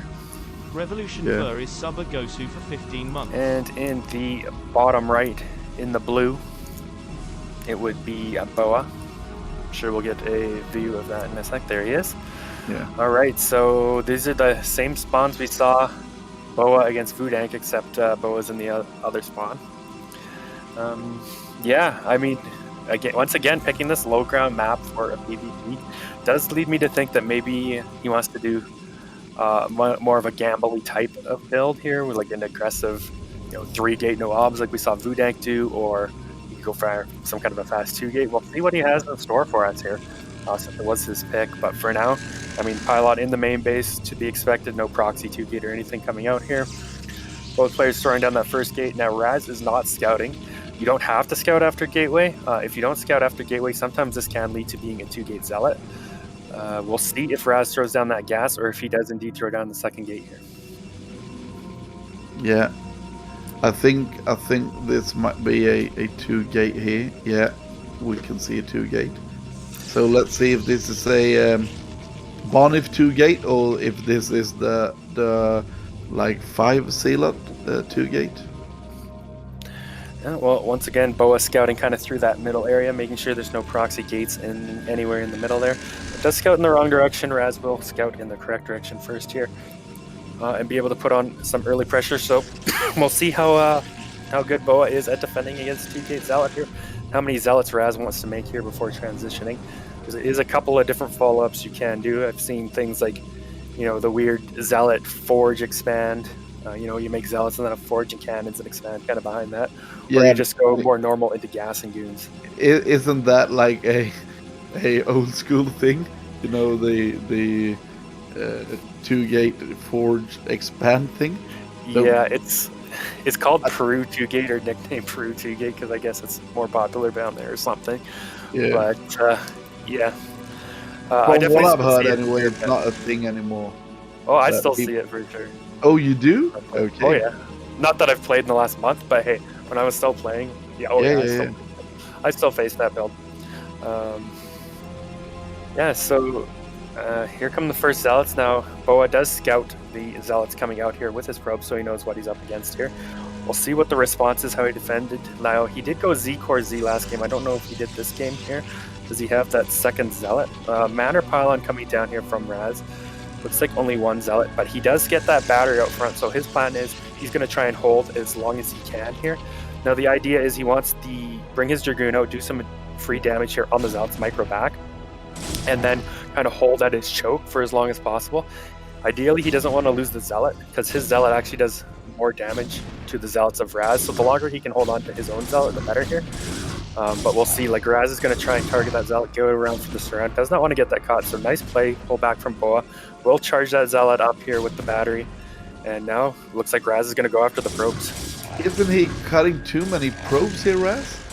While doing this? Yeah. Well, look at his mineral, right? Yeah, what is this? Maybe the multitask wasn't quite there, too focused on what he was doing with those zealots. And BoA handled that pretty easily, right? Like, BoA didn't really take any damage from this. In fact, Razz took more damage just from the probe cuts here.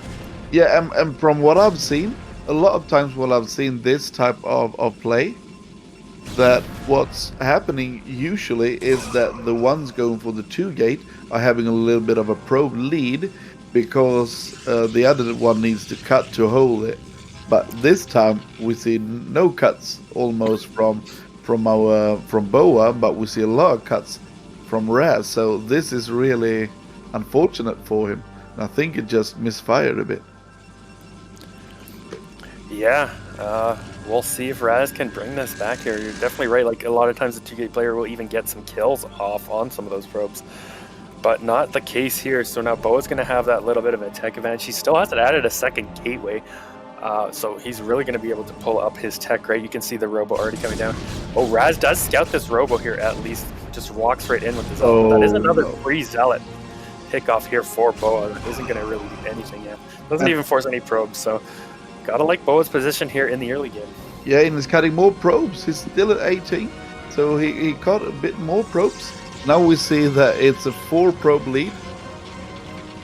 Okay, now he's making some, but it's very short on probes here. Yeah, okay, it's a 3-gate robo. So yeah, he wants to be very aggressive. Sorry. Oh, no, not at all. No, I wondered if this is what we might see as a follow-up, right? Like being the map we saw, he's just going to go double down on the aggression here and go for 3-gate obs. We saw, I mean, VooDaNK do the 3-gate, but he did 3-gate no obs. So once again, though, I feel like since BoA held that so well, didn't really lose any of his own units, he's just going to be able to defend. He only is on 1-gate production, just now finishing the 2nd gate, but with the battery there and Reaver coming up, I don't know how Razz is going to be able to make this work. Yeah. Yeah, I'm really worried about Razz, and now we see him cutting even more probes, so he's getting further and further behind on economic situations here, so he really needs to get damage done with his big attacks now. Yeah, we'll see. But look, the Observer already out here for BoA, so he's going to be able to go across the map here. Notice how he pulls it out first, just in case there's some like DT follow-up. You could see DTs walking in. He wants to take the path that the DTs would walk. So if they were coming, the Observer would be able to spot it on the way and he could turn it around. But he is going to send that up here, and he's going to be able to scout what the follow-up is from Razz. And having scouted the follow-up, I'm sure there's no way he's going to like go out and lose a bunch of units for free until he's ready to engage. Oh. He's going to see 3-gate obs. He's going to see Reaver coming. Like, he's going to see Razz going all in. He's like, okay, I just need to live, right? You can't afford what Razz is doing now, actually. You can see that. The gateways are empty. You can't afford that. 3-gate Reaver. That's why he doesn't make any goons right now. And his supply block as well. You can see he's cut a ton of probes here as well. He's down 7 probes. So he is definitely all in. Yeah, and I don't think it would work though. No, I mean, look, you already see BoA has his own Reaper out here. So even if Razz tries to dive in... Oh, why is he moving in before his own Reaper comes? Yeah, he has the Reaper on its way. Why did... Oh, I can't really understand this decision making. Well, we'll see. Razz really kind of has to make this work.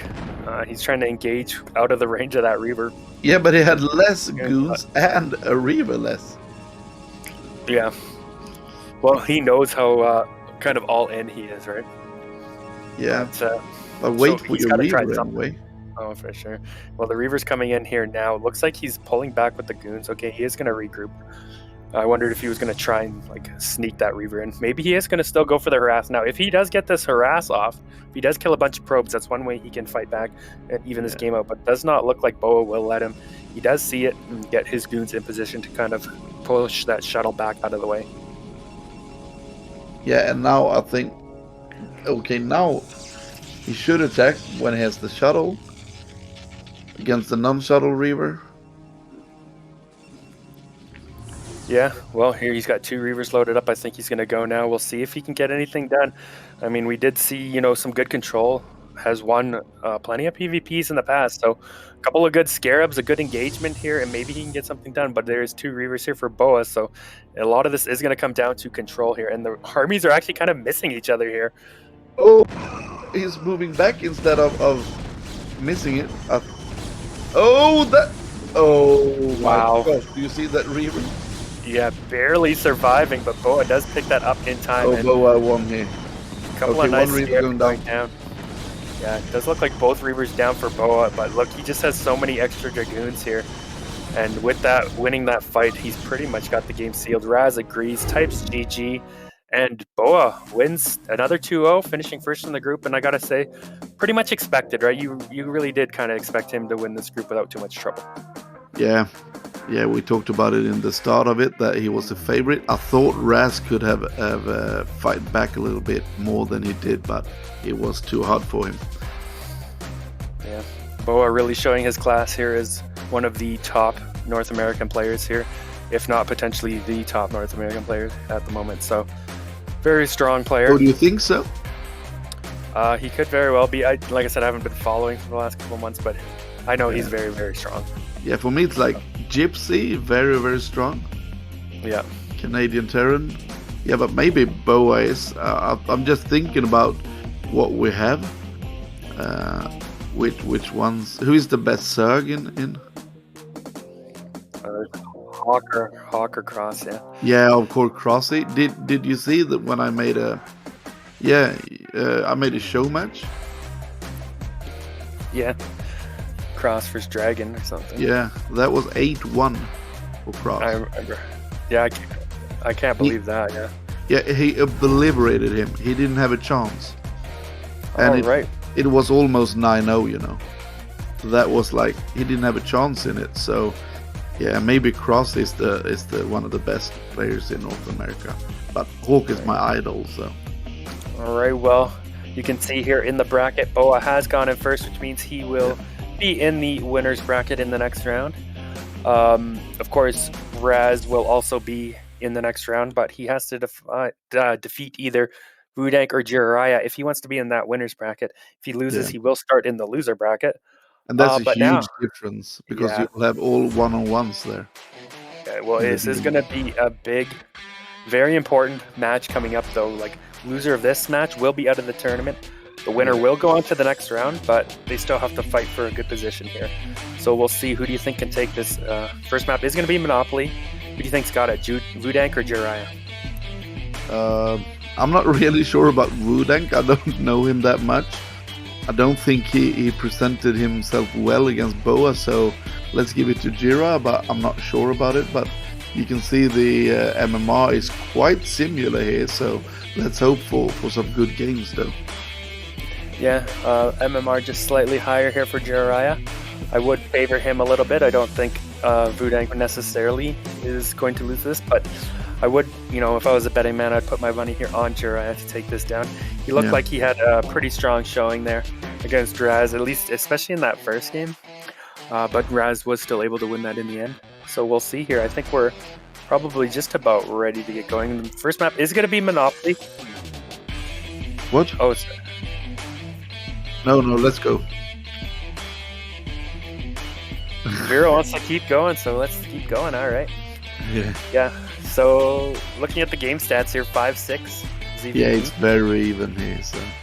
Yeah, but a very, very low game sample size, right? I would kind of like Zerg on this map a little bit, but we'll see. Let's get into it. I think we're ready to go. Yeah.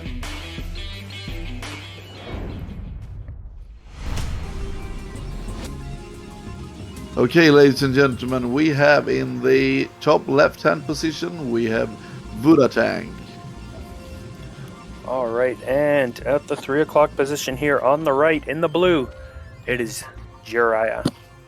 Yeah, let's see what we will see this time. If it's an indoor from VooDaNK or if it will be some normal type play. Yeah, I would guess probably going to be, you know, normal-ish. Either Forge or Gateway opening here. Meanwhile, we'll see what JIRAIYAA wants to do. We did see him go for a 9-pool one game and was it overpool another game. So definitely capable of mixing it up against Protoss. We'll see what he wants to go for. Is sending that Overlord in the wrong direction to scout our Protoss player first. And VooDaNK is scouting right away after Pylon. So it does make me think he's probably going to open up with a Forge here. Yeah. I remember I saw... Okay, sorry, this is a 9-pool, right? Yeah. All right. So JIRAIYAA once again with the 9-pool. Yeah. VooDaNK's going to get in here and scout this right away, though. So I don't expect him to take too much damage from this. And one more time is the 9-pool Overlord Gastric instead of 9-pool Gastric Overlord, which is better. And there we go, Gastric. Yeah. All right, so I expect we'll see him throw down a couple of cannons here to defend this. Yeah, double cannon is a normal thing here against this. But it's not... I think after a double cannon, you will delay your Nexus a little bit because of it. So I still think the 9-pool can be worth it. Oh, definitely. Like, sometimes I do see Protoss go for one cannon and pull a bunch of probes, but that doesn't feel weird. Like, the money you lost and the time you lost kind of negates that extra minerals you would have spent on the cannon anyway. And you would have gotten that second cannon at some point down the line anyway, so why not just get it now, right? Just seems a little bit more efficient to do it this way. And indeed, he does go for that second cannon here. So Lings are hatching. Both cannons have already started, so he should be fine and not take any damage here from the Lings. This is, as I say, when you go for a 9-pool like this, it's almost even to the two cannons. I don't think it's better for either of. It's just a matter of how you play it out. So I think 9 pool is really good opening. Yeah, and it's not something like Protoss play against as often. You know, as a Protoss player, I'm playing usually against like a 12 or 11 hatch or an overpool, right? So I'm going to be more comfortable maybe in those openings. Of course, I can still adjust just fine to 9 pool, but you don't play it as often, so maybe the timings are going to be a little bit different or a little bit off from what you're used to. So could throw off VooDaNK here a little bit. We'll see. It looks like the probe has already been picked off, so we did see JIRAIYAA go for that early Hydralisk den last time when there was no scouting. He may just end up going for that 3-hatch Hydra here once again. Let's see what. Okay, we will have a third, but okay, I thought maybe the third would be in another natural. Maybe he was trying to find, doesn't know the map as well, trying to find that extra base there because the drone was sent kind of far to the left. No. Maybe just a misrally or something too, we will see. But he does throw down that third. Now we wanna watch for where that gas goes. Is he gonna get that lair or is he going to get that Hydralisk? And he should be starting the lair almost instantly here. Okay, ling speed first. This is interesting. Oh, let's see if he continues. Okay, what's weird for me is they continue mining gas. Let's see what this is.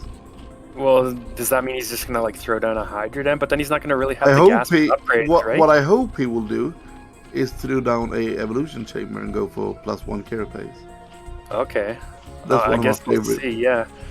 Because it's like, why are you mining with only one drone? It feels like you're not going to have gas for the Hydras and Hydra upgrades, but then also you still want the gas for something. All right. Looks like he even threw down a 4th hatchery. Is this just going to be like mass speedling all in? Yeah. All right. Well, we'll see if VooDaNK is going to be prepared for this, right? Oh, there is an evolution chamber coming in here. All right. And that will be a carapace upgrade, I believe. Yeah, once again, JIRAIYAA mixing up the strategies here. And if VooDaNK can't catch wind of what's going on here in time, he could definitely get overrun. Now, he does have those 2 cannons, which is going to help out when a bunch of lings start heading his way. But really, he's going to want probably more, depending on how many lings JIRAIYAA ends up committing to here. There is the thing that I talk about too much, maybe, when I look at Protoss players. That is, if you see what is going on here for Zerg and you see the evolution chamber, what you should do instead of making a Corsair now is to just make a scout and go straight into his main, because he will have a spore. That's he already made a spore and it's natural. Oh, he's on his way to make it anyway, and then that will deny the killing of the overlords. But if he's instead making a scout, he can just go into the main and do all kind of shitty things. Yeah, the problem for him is he doesn't know any of this yet. He's going to find out when he gets over here with the Corsair, but is it going to be too late by that point, right? He's already making another spore or some kind of a colony. Taking a 4th base here at 6 minutes? This guy's crazy, right? What's he doing? He's just going to go mass bases and then rely on the links to defend. He's just now starting his lair. I really don't understand, though, the reason why he's going for attack. Why you go for the carapace is to match the Zealot, you know, because the Zealot will have the 2-shot of the lings. Oh no. So that is why you want to... Oh no! Oh, we lost 1 Corsair! You don't like to see that, letting this say that, okay. Yeah, the thing I meant was that you want to have the carapace upgrade to match the +1 from the Zealots. When you go for the attack, I really don't know how that pins out, actually. But I know that why you go for the speed chamber is to match the +1. All right, well, We'll see here. Now, VooDaNK did get that scouting information, right? He saw, okay, there's no lair yet, or lair had only just started. There's spores at 3 bases. I don't think he ever saw the 4th base. We'll see what his plan or follow-up is from here. He's still going to like push out with these zealots. Speed just now finishing, so he's starting to move across the map, see if he can get some damage done, but JIRAIYAA is going to be able to produce just a ton of lings and surround and overwhelm these zealots here. I don't think they're going to be able to find the damage they're looking for. Yeah. Yeah, this won't do anything. Well, we'll see. Maybe if he can get on top of this 3rd base or Oh, something. there's... +1 isn't done for these Zerglings yet either. Okay, there is a sunken there. I wasn't sure. I didn't see that there. Let's see what's going on now. It's units everywhere. But... oh, he's just targeting the sunken there. If he attacked from the upstairs, he could have denied the sunken for a bit. But right now there are no units almost to hold here from Zerg. Yeah, still 5-6 zealots here. Nice drill coming in from JIRAIYAA, but the zealots are still doing a lot of damage here. Getting on top of the drones, picking off these lings. Will there be enough more zealot reinforcements coming across the map as well here for VooDaNK? So this could get dangerous pretty quickly here if JIRAIYAA isn't able to clean up with some of these zealots. Yeah, this is, and he's sending more all the time here, so I don't think he can do anything now. Well, we'll see. You see him just sending more and more zealots, and Yeah, he's not getting a critical mass here with the lings. Oh, maybe he will now. Let's see. Now we have some lings anyway. Couple of Corsairs here, and there's no spore to push them back though, so they're going to be able to kill off and maybe lit a couple of these overlords here. Some of them getting really low, but it does look like he's killed off all the zealots, although in saying that, a few more zealots still coming in. A couple of hydras starting to pop out here now as well. VooDaNK adding in some more gateways, really wanting to start powering up and continue the pressure here on JIRAIYAA. Maybe not a bad choice here, considering he's slowly starting to push back or trade out pretty effectively at the moment. Yeah. We have 53 probes for VooDaNK, and now we see him taking the 3rd as well. Quite in the open though. Maybe that is a good thing, but when you play against this mass link strategy, it's quite hard to hold a base like that. And we already have lurkers actually, so that's really good for him. Yeah, and the problem is that looked good for VooDaNK, but now we do still have Zerg here on 4 bases, right? He defended that while taking a very early 4th base. And he has lurkers out on the field. Yeah, look, he's going to be able to deny the 3rd from VooDaNK. So now all of a sudden we have, what, 4 base Zerg against 2 base Protoss. So that did look a little bit scary there for JIRAIYAA, but the fact that he was able to defend it there without losing like too many drones or anything. Yes, he was forced to make extra lings and stuff, but in the end, I mean, now he's got lurkers out, he's got hydras, he's got 4 bases, and VooDaNK's just kind of stuck back here on 2 bases. We'll see if he can do something else. There's a group of zealots going around the left side. If they can get up and kill a base, that's really what he needs here at this point. Yeah, I still favor Zerg a little bit right now though. It's looking very good for him. Seriosity is sub a Gosu for 6 months. Hog champ. Yeah, well, oh no, yeah, okay, this is what I wasn't sure. VooDaNK actually doesn't know about that 4th base, so he's going to run into the 3rd, but there's going to be lurkers there, they're going to push him back. If he knew about this base, he could easily run up there and snipe that, but he has no idea that 4th base is there, so that's a bit unfortunate for him. It feels like JIRAIYAA is going to get away with it. Now he can move his lurkers over there. It looks like a zealot drop coming into the main, yeah. It can probably do a little bit of damage. Zergling doesn't quite scout it. I don't know how close any of his army is, so gonna at least force a little bit of a pull, but I'm not sure it's gonna do too much damage here.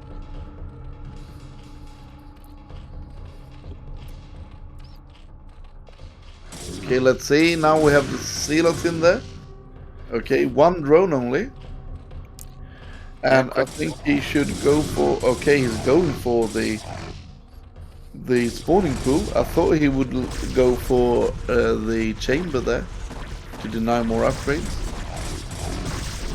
Yeah, it doesn't look like he's going to really get anything. I mean, he's going to kill a couple of hydras here, but not going to get enough for his trouble. A couple of zealots going down to the natural. Maybe they can pick off a couple of drones, but one does get lured into that sunken.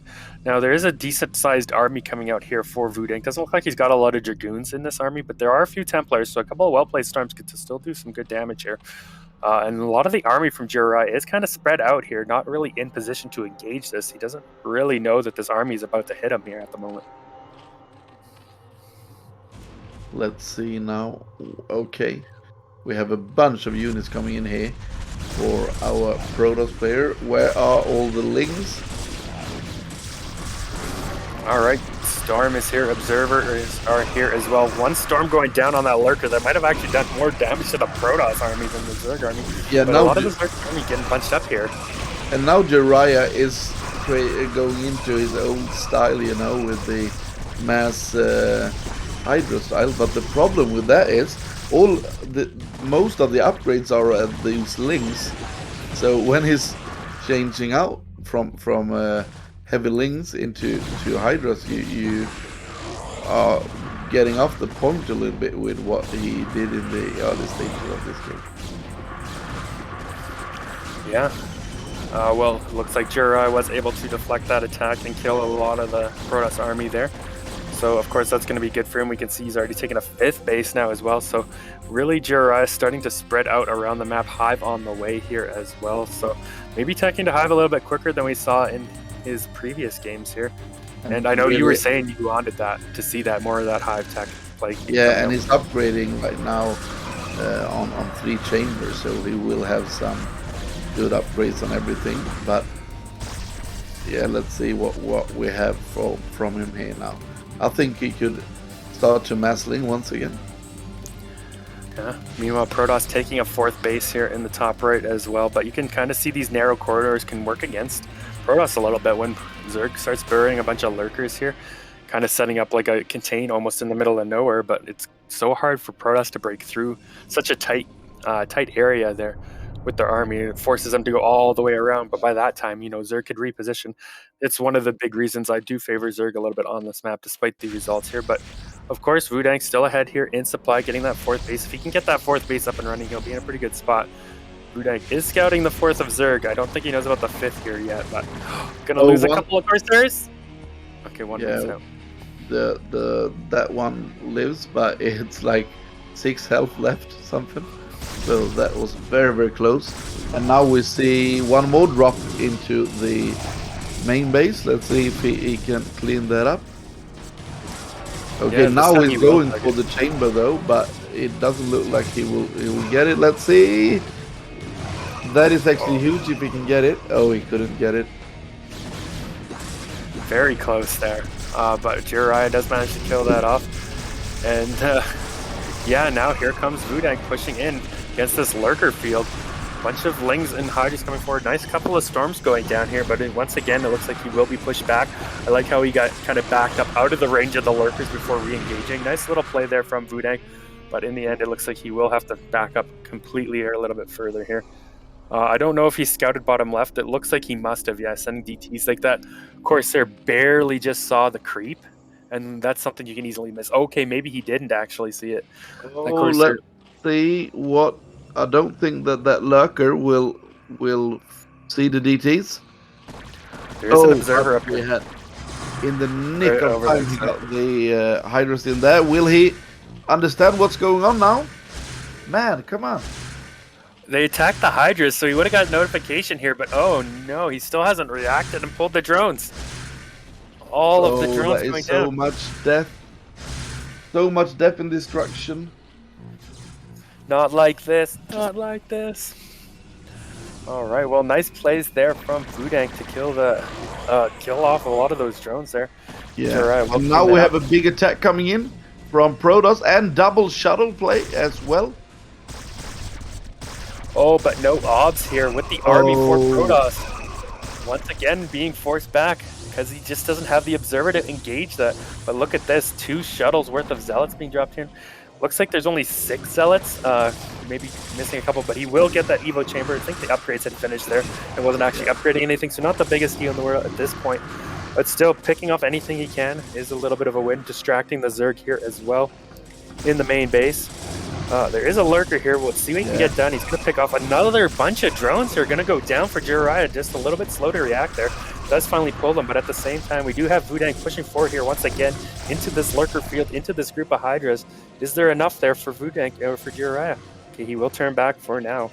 reinforcements coming in before he wants to go again. We can see the drone count is getting up once again to 59, so that's a healthy drone count on these couple of bases, but he can't let Protoss just grow like this. Protoss is growing massively here now and taking one more base, and that's really, really bad for him if he lets that happen. And now Protoss is just bursting through here. Yeah, not all of JIRAIYAA's force is up here. He's kind of got some units spread out near the bottom. He does have some units going for maybe a counterattack, but not nearly enough units for that counter to be effective here.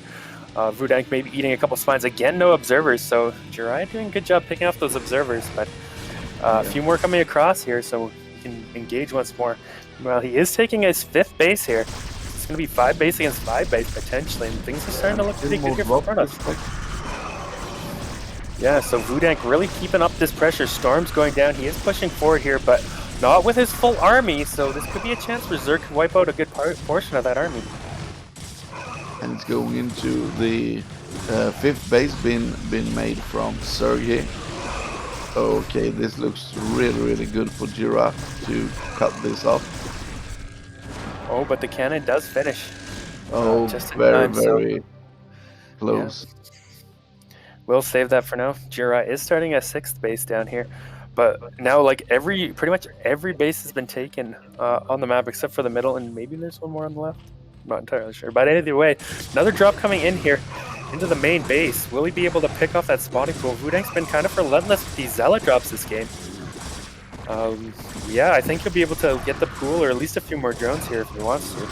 Yeah, now it's really catching up here because he doesn't have units to pull to help with that surrender directly, so... Yeah, well you can see JIRAIYAA restarted his pool before his other one even died here, realizing he probably wasn't going to be able to save it. Let's see here what he wants to do now. I think he really needs to get a base. He needs to deny something, because right now the Protoss is growing rapidly. Yeah, well here comes the Protoss army into the bottom left. See if he can't deny another base here, and it looks like he's going to at least kill a bunch of drones and probably be able to pick off that base, and if he does, that'd be a big win. But here come a bunch of links. Oh, the Storm though, just destroying all of those links, even killing off that Defiler.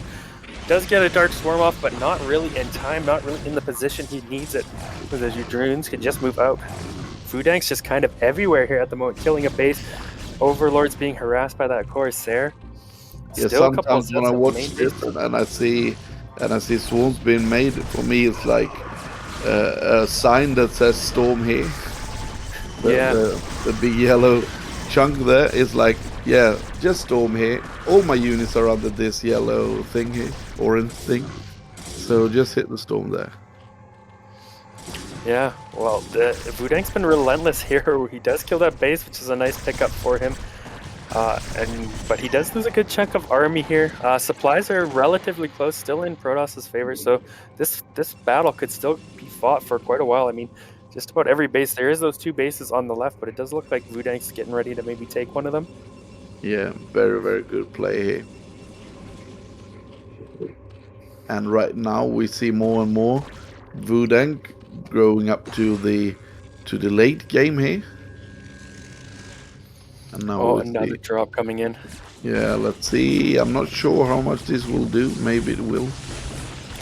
Oh, nice. Wow. Oh my gosh.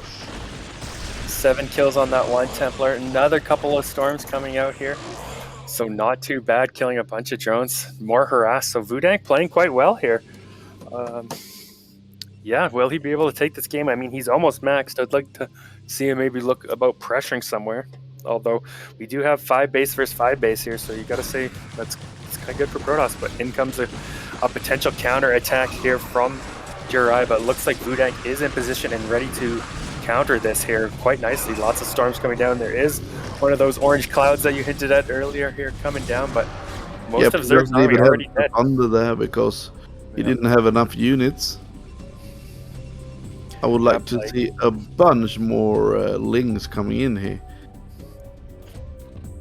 Yeah, nice play. Going down on a good chunk of VooDaNK's army, but he's still going to be able to push forward. Now, there's a lot of lurkers here. Can he get those burrowed in time, though? Looks like VooDaNK will pull bank, which will allow JIRAIYAA to get those burrowed down. And yeah.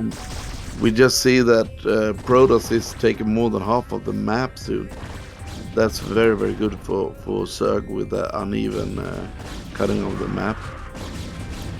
Well, Zerg's retaking that natural, so they're both taking bases here, like really close to each other. It'll be 6 base versus 6 base, so could this be a game that comes down to who's able to get control of the middle? Like, will we see the middle taken here and utilize to somebody's advantage?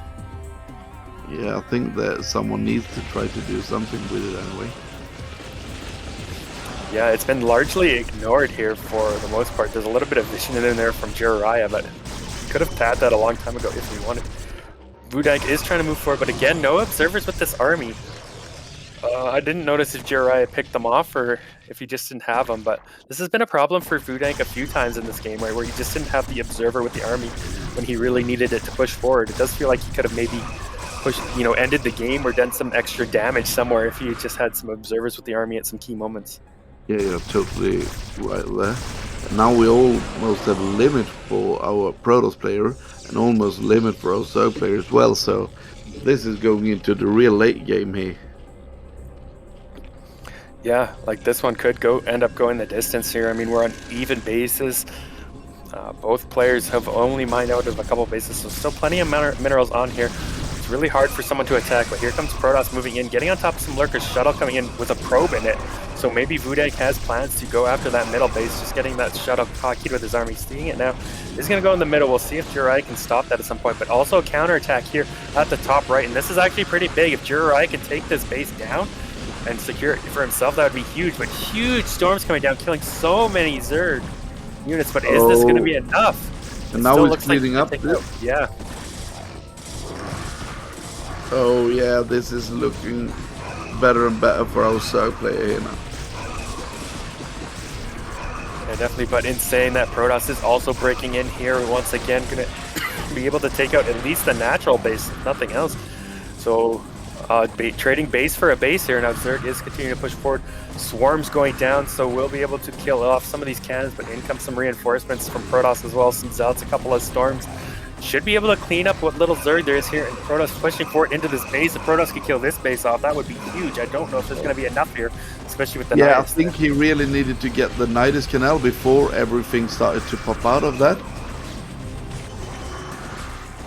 Every time you see a Nidus, just kill that the first thing you do. Yeah, still a little bit of an army there, but it does feel like there's enough here for VooDaNK that he isn't going to lose this, or sorry, JIRAIYAA, that he isn't going to lose this base as well. Will he be able to clean this up? Archon does do a lot of damage to these links, so... Oh yeah, he's killing so much here now. Oh, is that... Oh, look, that High Templar. Okay. Oh, that was smart. You really wanted to hide that and go in for some drones. Would have been nice if he could have got away with that, but JIRAIYAA was on top of it. He did notice that. Let's clean out the army so he can retake that base if he wants, and he is taking that top right base that he killed out. Now, Protoss was able to hold on to that third base of his there. No cannons left, so another counterattack there could be deadly. Supplies have evened up quite close here. You got to be a little bit worried for VooDaNK in that regard, and the fact that he lost this base does allow JIRAIYAA access to an extra base. It does look like VooDaNK is trying to take the middle, though. Yeah, it looks like he wants to go for that. VooDaNK, let's see. It takes a bit of time, though. Yeah, we are having Protoss right now with 3 base, and Zerg is like on 1, 2, 3, 4 base. So it's very, very even here. Yeah, well, Zerg taking another base, setting up a bit of a contain here. This is mostly Zealots. I don't know about engaging here with mostly Zealot High Templar against like a massive lurker field. You're just going to eat so much damage from those lurkers, even if you kill them all off. Okay, he's going to pull back a little bit and use his Reavers here to pick some stuff off. Oh, Observer does get picked off, so nice job there from JIRAIYAA. There is one more here, though. So he can continue to push and kill some of these lurkers. Meanwhile, the Nexus has started in the middle of the map. I don't know if JIRAIYAA's quite got vision of that. He sees the pylon, but he doesn't see the Nexus started in there. So we'll see. With the pylon there, he may assume there's a base and try and drop something at some point.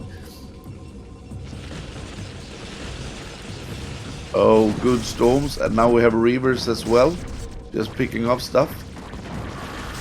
Oh, great storm once again. Oh, one Reaver almost dead, but it's not dead. So big lurker field here, and I like his patience. It's not going in with just pure sealer or something out. He takes his time to get in there, and that's really good. Yeah, and that's kind of what you want to do. Slow push your way through the lurker field so you can get yourself an opening here. But it looks like JIRAIYAA is getting ready to attack that base at the top again. Here he goes, moving in right now. A couple of storms here going down, killing a lot of units, but there's just so much here for Zerg. I think he's going to be able to take down this base. Not that it's the most important base here at the moment, but... Oh, we have some swarms. But wow, okay, never mind. Look at the huge army coming back in here from Protoss. A bunch of Zealots, a couple of High Templars. Maybe he can save this after all. It's not the most important base. Where's the plague, though? Oh, here it comes potentially. Look at all that consume going down. Oh, nice yeah. plague hitting just about every Zealot there and Dark Templars. So really going to soften those up a little bit, but it looks like VooDaNK will hold on, although he'll lose all his probes here. So no more mining. Oh, that storm was amazing. Just hitting everything here. Yeah, oh, look at the gas count from our Zerg player. I think that he could just transfer into Ultra if he wants to, and that is 20 Ultras. Yeah, but look, almost. Another base basically down for VooDaNK. He's really only mining on 2 bases now. Pretty low on probes. He looks like he's going for a storm drop. Will this be good? Does kill a bunch of drones. Okay, nice little storm drop there. Another storm going down, killing a couple more drones. But is it going to be enough? He's still way down in probes here. Only mining on those 2 bases. It's 57 versus 36, so that's so huge, especially if you play a really low economic Protoss. Well, he does have the middle yet. JIRAIYAA hasn't done anything about that yet. He should know it's there, at least by the pylon, so we'll see if he wants to drop something in there at some point and kill that. If VooDaNK's allowed to hold that base and mine all the minerals and gas from there, he can definitely still fight this game. If JIRAIYAA can take that out, I think he'll eventually take this game. Yeah, and right now he's actually more and more having the supply lead here, JIRAIYAA. Yeah. So still kind of a no man's land here, set outside that other natural base and that last fresh base there for Protoss. DT slipping in here, but it does look like there's a couple overlords ready to see this and kill that off. So it doesn't lose too much, just one drone there for his troubles. Okay, let's see here. We have Protoss on 2 mining bases. Yeah, it does feel like no one's really ready to attack. There's like a wall of Zealots and and Reavers there, and a wall of Lurkers on the other side. Oh, what a big storm, just instantly killing pretty much that whole Zerg army that was coming up to kill this base. Still JIRAIYAA trying to pressure up top. Again, not the most important base, pretty much all the resources are gone. The most important thing about here is the mining of 2 gas at a time, actually, for Protoss, as that becomes very important in the super late game that Protoss gets that gas. Looks like Protoss is going to try and push up here. I don't think this is going to work out for him, though. The army coming in from the back, a lot of lurkers. Looks like he will be able to kill off the units coming in here from JIRAIYAA, but he's not going to have enough to kill that base from JIRAIYAA. And we can actually see that the supply is growing, the supply difference here. So actually Zerg is getting better and better here. So okay, now we have a big attack coming in here. But there are actually 3 Reavers there. And he can't engage, he's moving back. Is forcing a plague. Well, if JIRAIYAA was kind of unsure what was going on in the middle, a couple of Scourge just flew over and died to the cannons in there, so surely he knows what's going on in there now. We'll see if he goes for some kind of a drop or something to take that out, or if he just lets Protoss have it and decides he wants to take the ground bases out here and try and end Protoss that way.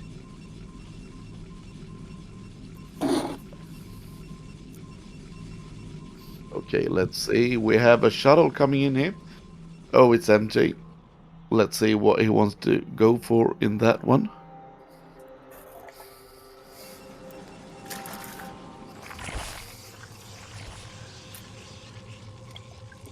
I think that we need to have a more aggressive Zerg, actually. Okay, now he's going in to attack the middle base, but we have a bunch of Templars there. I'm not really sure that this will work though. Well, there is a Defiler here, so maybe if you can get a good Dark Swarm off, you can eventually overwhelm. And he is trying to load up some more units here even. We'll see how this goes for him. He is getting prepared to attack that middle. That could be a game-ending move if he can kill that off here. Another Storm drop coming down here as well, killing that drone line. Here comes the attack in the middle. Not the greatest first Dark Swarm. He needs to really cover those other cannons or Hydras here if he can. Oh, but where are all the storms? Okay, we have one storm. Couple of storms to go down. Is this going to be enough left here? It doesn't look like it. Oh, that storm drop. Quite alright. Okay, he actually obliterates the middle here. Yeah, I mean, VooDaNK doing what he can to stay in this game and slow JIRAIYAA down, but it does feel like it could be inevitable. That said, I mean, JIRAIYAA is only mining on a couple bases. A couple more of those have mined out here with very little minerals. And Protoss, we do know, trades super effectively here in the late game with Reaver Scarabs killing so much. And if you can get into like some Dark Archons, I wouldn't mind seeing him mix maybe a couple of those in. Nice Plague going, hitting a couple of those Reavers. More Hydras moving forward, see if he can't pick them off. It does feel like no one's going to be able to break the positioning here on this side. They're just going to keep this no man's land until someone runs out of resources. Yeah, and Zerg really wants to go for an attack there, but it's very hard for him. Yeah, so Zerg did end up clearing out that middle base, which is really puts that timer on VooDaNK, right? Like, JIRAIYAA is still going to have that extra base mining, and if he can take the middle for himself, yeah, exactly what he's going to do here. Dropping off a drone in there right now to take it, but here come a couple of shuttles to try and deny this. Might be able to pick off that hatchery right away here if he targets it, but could end up becoming a little bit of a fight for who can take the middle here at some point. Nice Storm going to kill the rest of the Zerg. Very clumped up here. And we see them. Oh, look at this. No, oh, that was so close. Oh, he tries to storm it, ends up just killing his own zealot in the process, but does feel like JIRAIYAA's not going to be able to hold the middle here either now, especially with these reinforcements coming in. He's going to have to send more units to the middle if he wants to take it. And here comes the drop from JIRAIYAA. Will this be enough to clean out what's in here? Oh, he's dropping straight up on the Reaver. One going down, second going down, yeah. And he's clearing everything up here, and he takes the middle base once again. Yeah, it looked like he dropped a couple units at first, waited for that storm to come out, and then dropped some more. And that seemed to work out for him if that was the plan there. But either way, he does clear it out, and now he can retake the middle for himself once again. Okay, there's a fight. Oh, what a good play here. And right now, what I want to see Zerg do now is be aggressive as crazy. You need to attack on different locations because you want to get Protoss thinned out. And not let him have all these Reavers and shit. You want to attack in one location, then attack in the next location with a bunch of army. Yeah, definitely an option here. I think he could either almost get away with not attacking too, just the fact that he's going to have this extra base, unless Protoss can kill it and get it for himself, right? A little bit of a dance here, trying to get some Scourge to connect here. Oh, he will. No, he doesn't get it. Okay. It was very close before. Yeah, once again, this kind of fight here for that middle. Oh, the Scourge are so stupid. They didn't get any of them. And he needs to get an arc and kill that off. Yeah, this is kind of crazy how this is going down, right? Like, it's almost become a battle for the middle base here. Yeah. Oh, and he's not even reacting with all the things that comes in there. Yeah, it looks like more he's units coming from behind here. Will he be able to take this down? Oh, more units from Zerg. Plague's going down. This has been quite a crazy game here. Does look like Zerg's going to be able to hold it, and you got to feel like Protoss's chances are drying up here. He's almost mined out like that. His fresh base is pretty low. His other base at kind of like 9 or 10 o'clock there, just about out of minerals as well. So we have like the 12 o'clock base, the mineral only. Isn't that a mineral only? Yeah, upstairs. Yeah, almost a little bit under the 12 o'clock. That's gas there, yeah. The other one's got gas as well, Okay. but it's almost mined out. Yeah. It's nothing. It's no building over there, so. Yeah. So Protoss is pretty much dry on resources. I feel like his chances are just about done in this game. He's got maybe a couple attacks left, a couple more things he can try, but it doesn't look like he's going to be able to break anything of JIRAIYA or secure another base for himself. So he's just going to simply run out of resources in this game, I feel like. Like, look at all that stuff in the middle. That middle base is not getting broken here just from a few shuttles now. Yeah, that is quite all right. And now we have 200 for Zerg, and now we really need to have a big engage here, and I think everything will just melt here for our Protoss player. This is no good attack. Great storm though, but now it's plummeting. Oh, and we have a Archon drop in the main of Zerg, and that will clean a lot up. So we actually see that he's going really hard on the Polish recall here. Yeah, well, he is going to be able to kill off the hive, but I don't think it's going to, you know, end this game or be enough for him at this point. Like, he's doing damage where he can, right? But it just feels like Zerg has too many resources left on the map and not enough left here for VooDaNK. He's doing everything he can with what little he has, but in the end, I do feel like it's going to be enough. Nice job picking off that Nidus, so maybe he can clear out the tech that's here, which slows Zerg down a little bit, but look at this, Zerg pushing forward here into this really the only mining base at this point for Protoss. There's still a few minerals, of course, at 10 o'clock there, but it's just about out here. A couple more lurkers. They will get picked off by the cannons here because they're not really burrowed in the Dark Swarm Cloud, but yeah, even still, VooDaNK barely holds on to this. He's just barely surviving. Look, he's got no bank whatsoever. Oh, and only one Reaver here, so if they can pick off the Reaver, he will kill that. But everything just melts for Zerg as well at his side of the aisle. Yeah, big orange cloud there. It looks like Zerg will eventually clean up those. A few more units streaming in here from VooDaNK as well, so maybe VooDaNK can kill this base off here and kill a little bit more. But yeah, but there are no mining in that base. He just needs to make a small couple of units and so on and so forth. Yeah, and I mean, right what now you see Protoss is not mining. Protoss is not mining whatsoever. He's stuck on 173 or 180 minerals or something. Very, very low bases. So right now he is on the clock here. Yeah, what you see is what you get from Protoss at this time, right? He's got no more minerals. He can maybe long distance mine from that little base, but there's not a lot of minerals there either. So this is pretty much do or die for Protoss, and yeah, I think it's already over for him. He doesn't have any Archon or anything, and now we can just see Massling and look at the gas count for Zerg. I would actually like to see some lurkers coming. Oh, sorry, some ultras coming in here.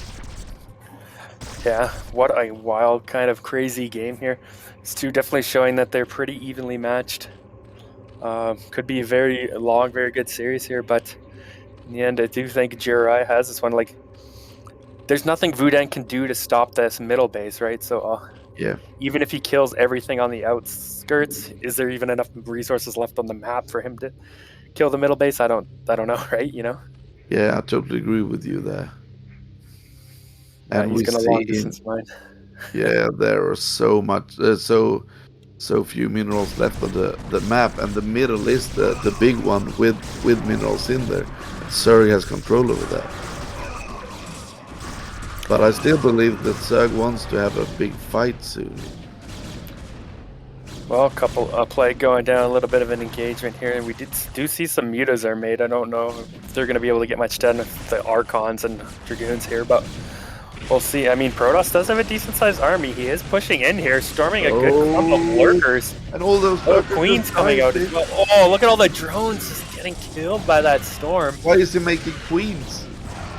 This is kind of crazy. Like, where is Zerg's army? He has so many units. He's 50 supply ahead. I guess most of it's lurkers in the middle, right? Like, now we have a big bunch of units coming in here. Try to do something, maybe. I don't know. Protoss is going to start long distance mining from that base now too.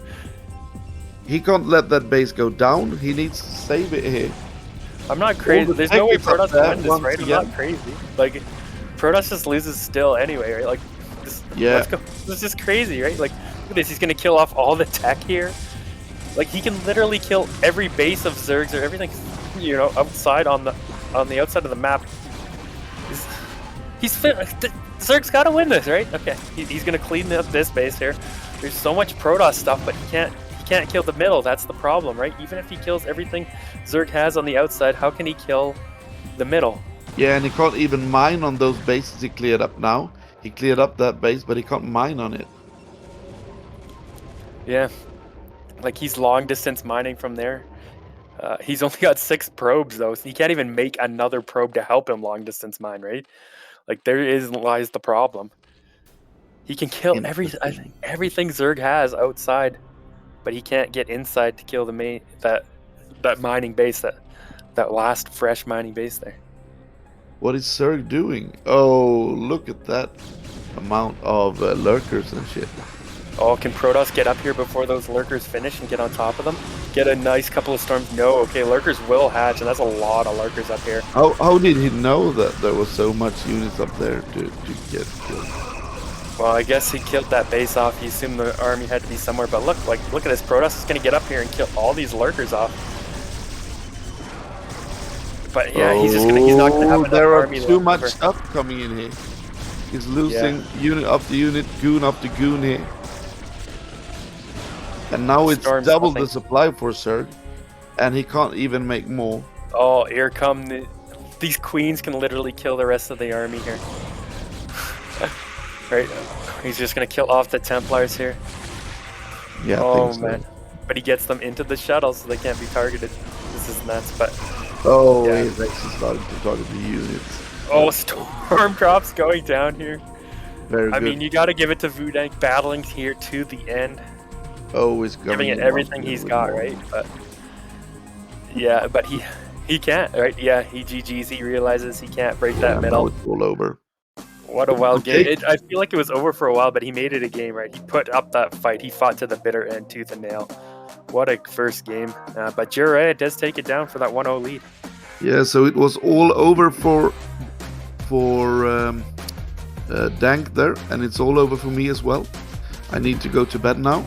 I'm getting up in a few hours to have a meeting. So, but it was wonderful to cast with you, man. Yeah, good to cast with you again, and have a good night and a good rest there. Yeah, thank you, and I'll see you. So bye-bye. Thank you, Zero, for letting me cast, and I will gladly help, but maybe it's better when you replace, but this was very fun, though. So see you. Yeah, I was going to say I wouldn't mind a break. Okay. All right. So I think we're going to take a quick break here. I know we're only partway through this series of JIRAIYAA VooDaNK, but I feel like, especially if I'm going to be doing the rest of the cast here by myself, I would like a couple minutes here. So we will take a quick break, but we will be back for game number 2 of JIRAIYAA VooDaNK. So we'll see you in a few.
All right, welcome back, everyone. We're getting ready to jump into game number 2 between JIRAIYAA and VooDaNK. We did have Veer casting joining me for casting, and that was a lot of fun.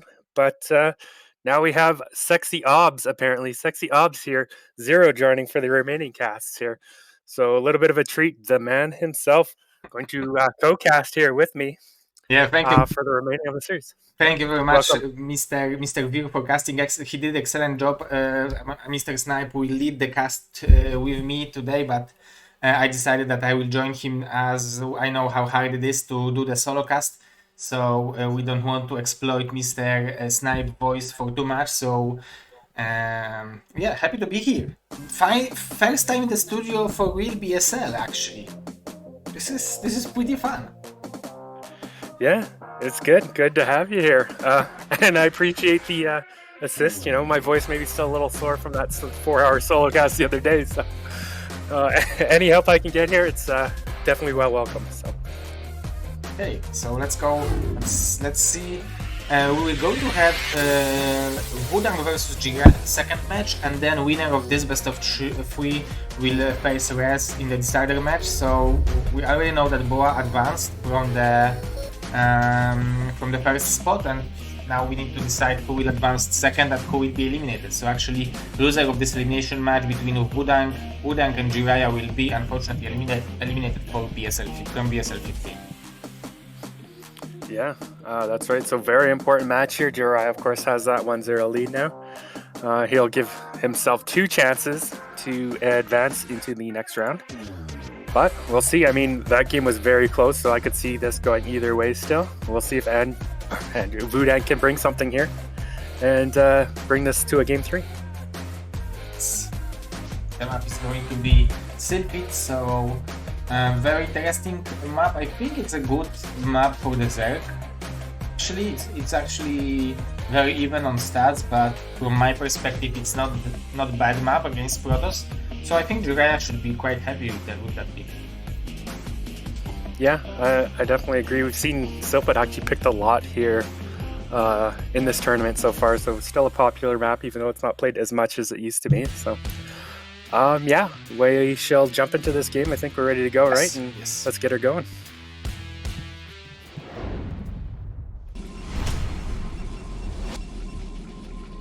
All right, so spawning here in the 12 o'clock position, in the red, it is do or die for him, VooDaNK. And spawning on the bottom left as a blue Zerg, we have I am JIRAIYAA. All right, looks like maybe we had a little bit of a pause there, but things are rolling here. So is there anything you like to do as a Zerg player yourself on a map like this? Anything you would like to see JIRAIYAA open with? From that perspective, I think 11 Hatch is quite strong on this map because you have pretty good timing against Zealot first, and overall 11 hatch is good economical opening, so I would like to see maybe that kind of build. It is 3-player map, so you can try to make maybe 9 pool with expectation that you will deny the scouting from Protoss and force 2 cannons. So depends how JIRAIYAA will want to start this game. Maybe it will say to us what his plan is. But overall, I think like trying to his style is good for this map, because his style looks like he likes to make out of well upgraded units, and this map is wide open, so you can flank Protoss from all sides. So this should play out well for him. Yeah, definitely agree with that. Looks like he is probably going to go for that 11 hatch here. Like you hinted at, drone going towards the natural base now. And there it is, popped down right away. So it will be that 11 hatch. Meanwhile, it is just going to be Forge first coming out here from VooDaNK. So not going to be any Zealot pressure early on. The other thing about going hatch first on this map is a little bit harder to cannon rush maybe than some maps. You can't really block in cannons behind the minerals here because they're right up against that wall there. Yeah, that's also a very important point. So that's also another reason why it's worth to go for hatchery first. And we see that JIRAIYAA went for this 11 hatch, 10 pool, which cuts one drone, but overall it's still very good, very strong opening. And if we will see that this will be for Nexus, so it will be scouted, so Nexus will be before the cannon. So, but I would still give a little bit of edge for Zerg simply by opening. Yeah, I'd like to see VooDaNK still go ahead and continue on with his tech here before the cannon, knowing that there's not going to be any Lings threat out on the map here anytime soon. I'd like to see him throw down, his gateway, and maybe even go up to another pylon or gas here. We'll just see how the timing works out here. You'll see when that pylon's done. As long as the cannon starts before the Lings have hatched, they should be done in plenty of time here to stop the Lings. And indeed, we do see him going ahead and throwing down that gateway, so optimizing his build a little bit here based on the scouting.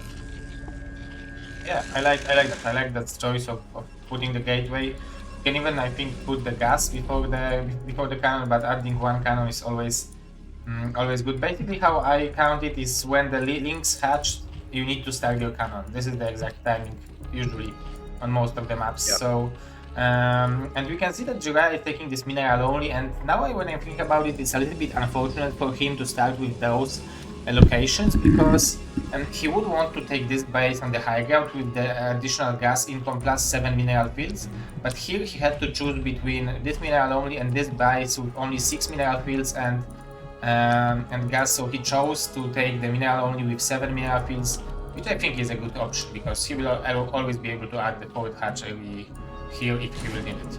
Oh. Yeah, so this is what I was just going to ask about or inquire. Because he took that mineral base, does this mean he's probably going to more likely go for some kind of like a Hydra strategy, knowing he's not going to have that third gas there for a while? So as we can see, yeah, he went ahead going for that 3-hatch Hydra.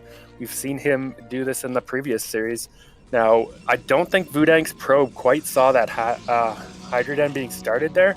So yeah, the fact that he's sending out the second probe does make me think he did not scout that. Yeah. So he is going to try and get in and see if he can see what's going on. Because if a bunch of Hydras show up, he's not ready for it. All of a sudden, he's in big trouble, and this ends up being a pretty quick game.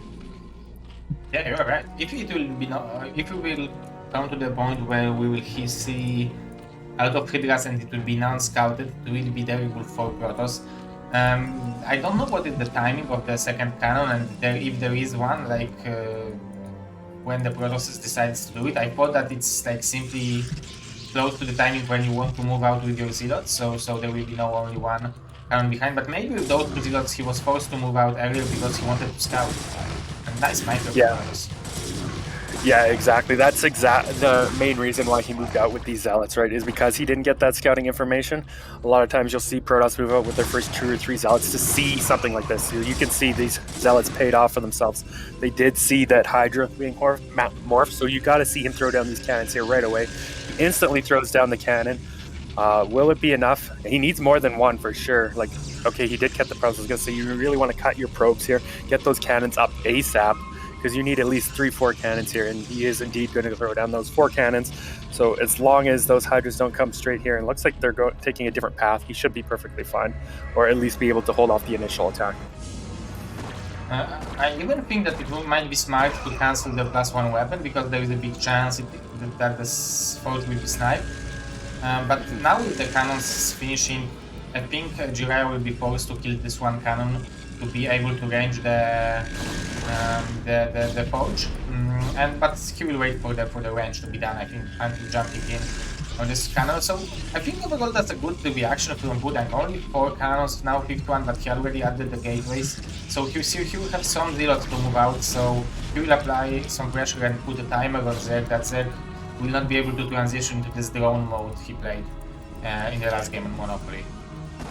Yeah, this can definitely be a tight timing. I understand him not wanting to necessarily cancel it right away here. It does look like it is going to get sniped off and he is going to have to cancel that. But sometimes, you know, if the timing is a little bit slow from Zerg or your timing was really on point or something, you can actually get that finished in time. But in this case, this time it will not be the case. He does have to cancel that. Unfortunately, I would like to see him have remade that forge though in his main base if he hasn't started it yet already. Looks like he is okay, so he is on top of that, and he'll be able to start getting upgrades. Sometimes you see Protoss actually make 2 forges in response to getting that snipe, so they can do the double upgrades. Looks like he's only going to make 1 for now, and add on a couple more gates and go up to 4 gateway speed zealot as a counter to this, or response to this. Yeah, he started props production, so I like this choice for now, and I believe that this is a mistake that he's not mining gas in the main base, but overall, you want to make as many units as possible for now.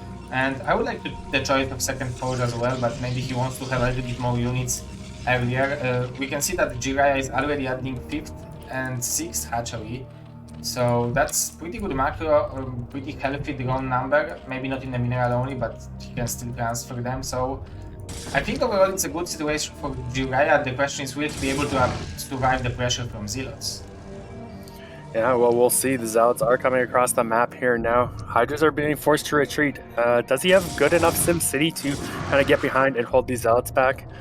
Not really at his natural. Doesn't look like he has great SimCity there. So if the Zealots go that direction, maybe. But looks like they're heading towards this 3rd base now. A lot of Hydras actually coming out here. So maybe they're going to actually catch these Zealots. Can he block them off?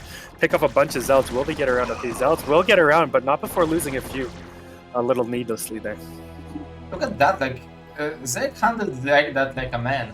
He didn't even need a SimCity. He was like, I can beat you in the middle. So that's impressive, and that's definitely boosts your confidence for incoming fights, because now you know that you weakened those zealots, so you feel a little bit more secure. You can find time to drone up because you know that the first pressure from Protoss has been stopped. So yeah, I like the decision from JIRAIYAA to drone up right now.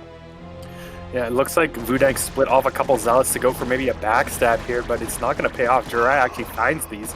So nice heads-up play from him there. We'll pick one of them off, maybe get all of them here if VooDaNK isn't watching. So another couple free Zealots here for JIRAIYAA. He's got to be feeling pretty good about his position so far in this game. You can actually see he's pulled ahead in supply here by a little bit.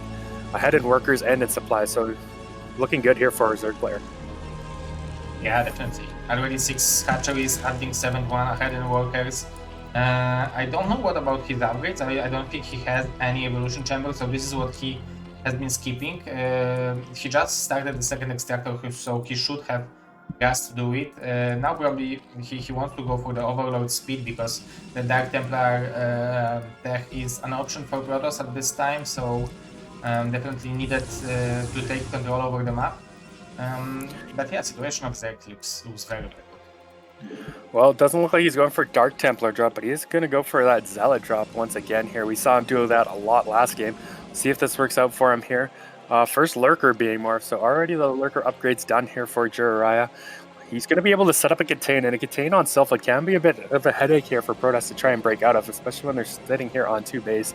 So we'll see how he deals with that. It's going to be a little bit before he gets those Dragoons out to kind of deal with that. But here comes the Zealots. We'll see if he can get a decent drop-off here. Meanwhile, JIRAIYAA is pushing forward here, going to force the Zealots back, just kind of keep VooDaNK contained here a little bit. Now he wants to move out. I don't know if he'll be able to trade. We'll see how the storms go. Yeah, you want to use NLD on your High Templars and then move them into the Archons, so I would like to see VooDaNK casting more storms right now, because those are 3 units. You are trading them for energy. Wow. So yeah, very nice storm. Another storm, very impactful, and also a lot of disruption in the mineral only. So I like this play from VooDaNK, but I'm only afraid that he's not making runes, he's making pure zealots right now, and with that amount of lurkers, they can be easily softened up and eaten by the Hydras. Yeah, like you said, nice storms. Maybe JIRAIYAA was a bit distracted there from that zealot drop, but I do have to question the fact that he's still making a bunch of zealots here, especially knowing that lurkers are in play now. First observer comes out, so maybe he's going to try and bust in here, but even if you do bust through these lurkers, it's not going to be the most efficient trade you've ever had here. Now, Hydra's getting a bunch of Templar snipes. Where are the storms? Okay, one storm does come down, another one coming down as well, but so many zealots just getting picked off here because of the lurker field and lack of storms. And all those expensive gas units went down. This is terrible for Protoss because you want to bank up those expensive units, you want to trade zealots, especially you can't afford on that, especially on 2 bases. And we can see 63 drones already from JIRAIYAA, so it's not like he has super powerful army, but if this game will go longer with that state of economy, he will escape with this game in like 2 or 3 minutes. Yeah, things definitely not looking good here for Protoss. Now, he is going to transfer out a few zealots, it looks like. Maybe going for another little one of his backstabs here. Zealot drops definitely likes this play, but he's got to make something happen, right? Like, he's down in supply, and this, we got to remember, this is game match for him. If he loses this, he is out of the tournament. He's not going on to that next round. So he has to find a way to break out here and get some real damage done on JIRAIYAA here if he wants to stay in the tournament. Yeah, definitely. He likes those zealot drops, and those can be really annoying. I would like to maybe see him sneaking out some Dark Templar over there because it can be unscouted and you can surprise your opponent with some unscouted damage.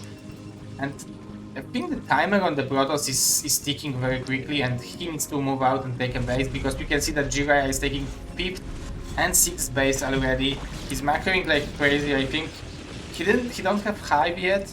But he has enough headers to defend this aggression. But I like this move from VooDaNK just to take attention from JIRAIYAA, moving out at the same time when attacking with zealots. Yeah, always nice when you can attack in 2 different places here at the time, kind of try and force multitasking or distract your opponent so you got a chance to break out. He does find a little bit of a hole here where there's not a lot of lurkers, so he can actually get out of his base here, maybe start putting some pressure on the map and start pressuring one of the bases here for JIRAIYAA, force him to reposition his lurkers at least and allow him some breathing room. But is that going to be enough? He's still going to need to be able to take another base here quite quickly. Yeah, I really like this micro from JIRAIYAA, and he's dealing so much damage to this army. There is only 2 high templars, there are no storms, so he will be able to attack into this army. It's +1 weapon already for Kritas against 1-1. Very nice snipes on the ops, so those expensive goons are dying. And will JIRAIYAA pull the trigger? He will.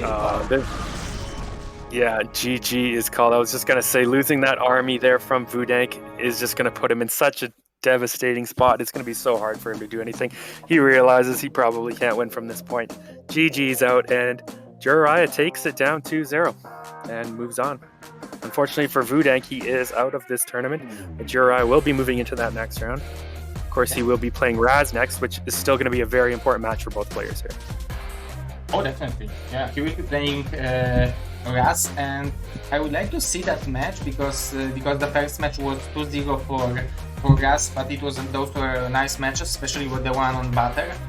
So I think those 2 players are a good match, and definitely good show off from VooDaNK, right? Because he was playing against very good opponents, very good players, but he presented himself as a strong player in my opinion. So definitely good indicator for future.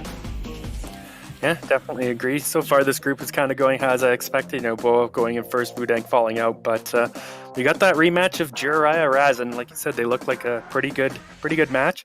Maybe Razz looked a little bit favored there, but I think this could definitely go either way. I'd not be surprised to see at least 3 games going on here.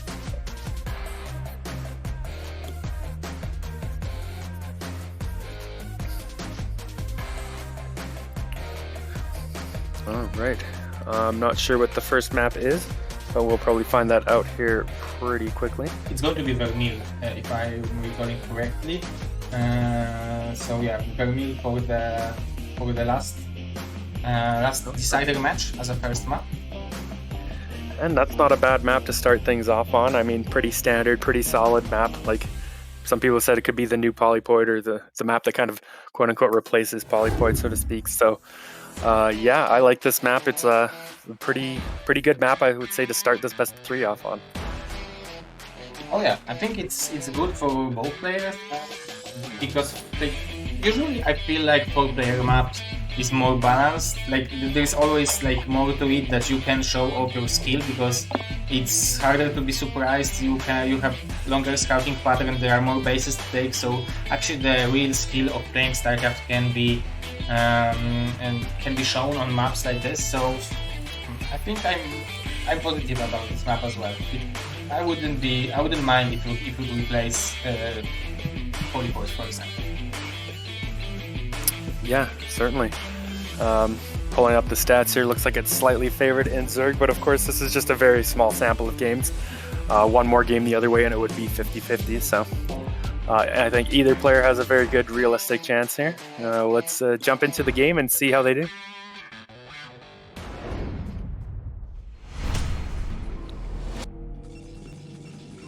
Alright, so spawning here in the top right in that pre-order skin, we have Red Razz in the red. And as a blue Zerg, on the bottom left location of Vermeer, we are having JIRAIYAA. Alright, so cross map position. Do you prefer cross map or would you rather be close in ZVP? In ZVP, if I would know that this is cross spawn, it's great because you can escape with 12 hatch against Gateway first, which is great.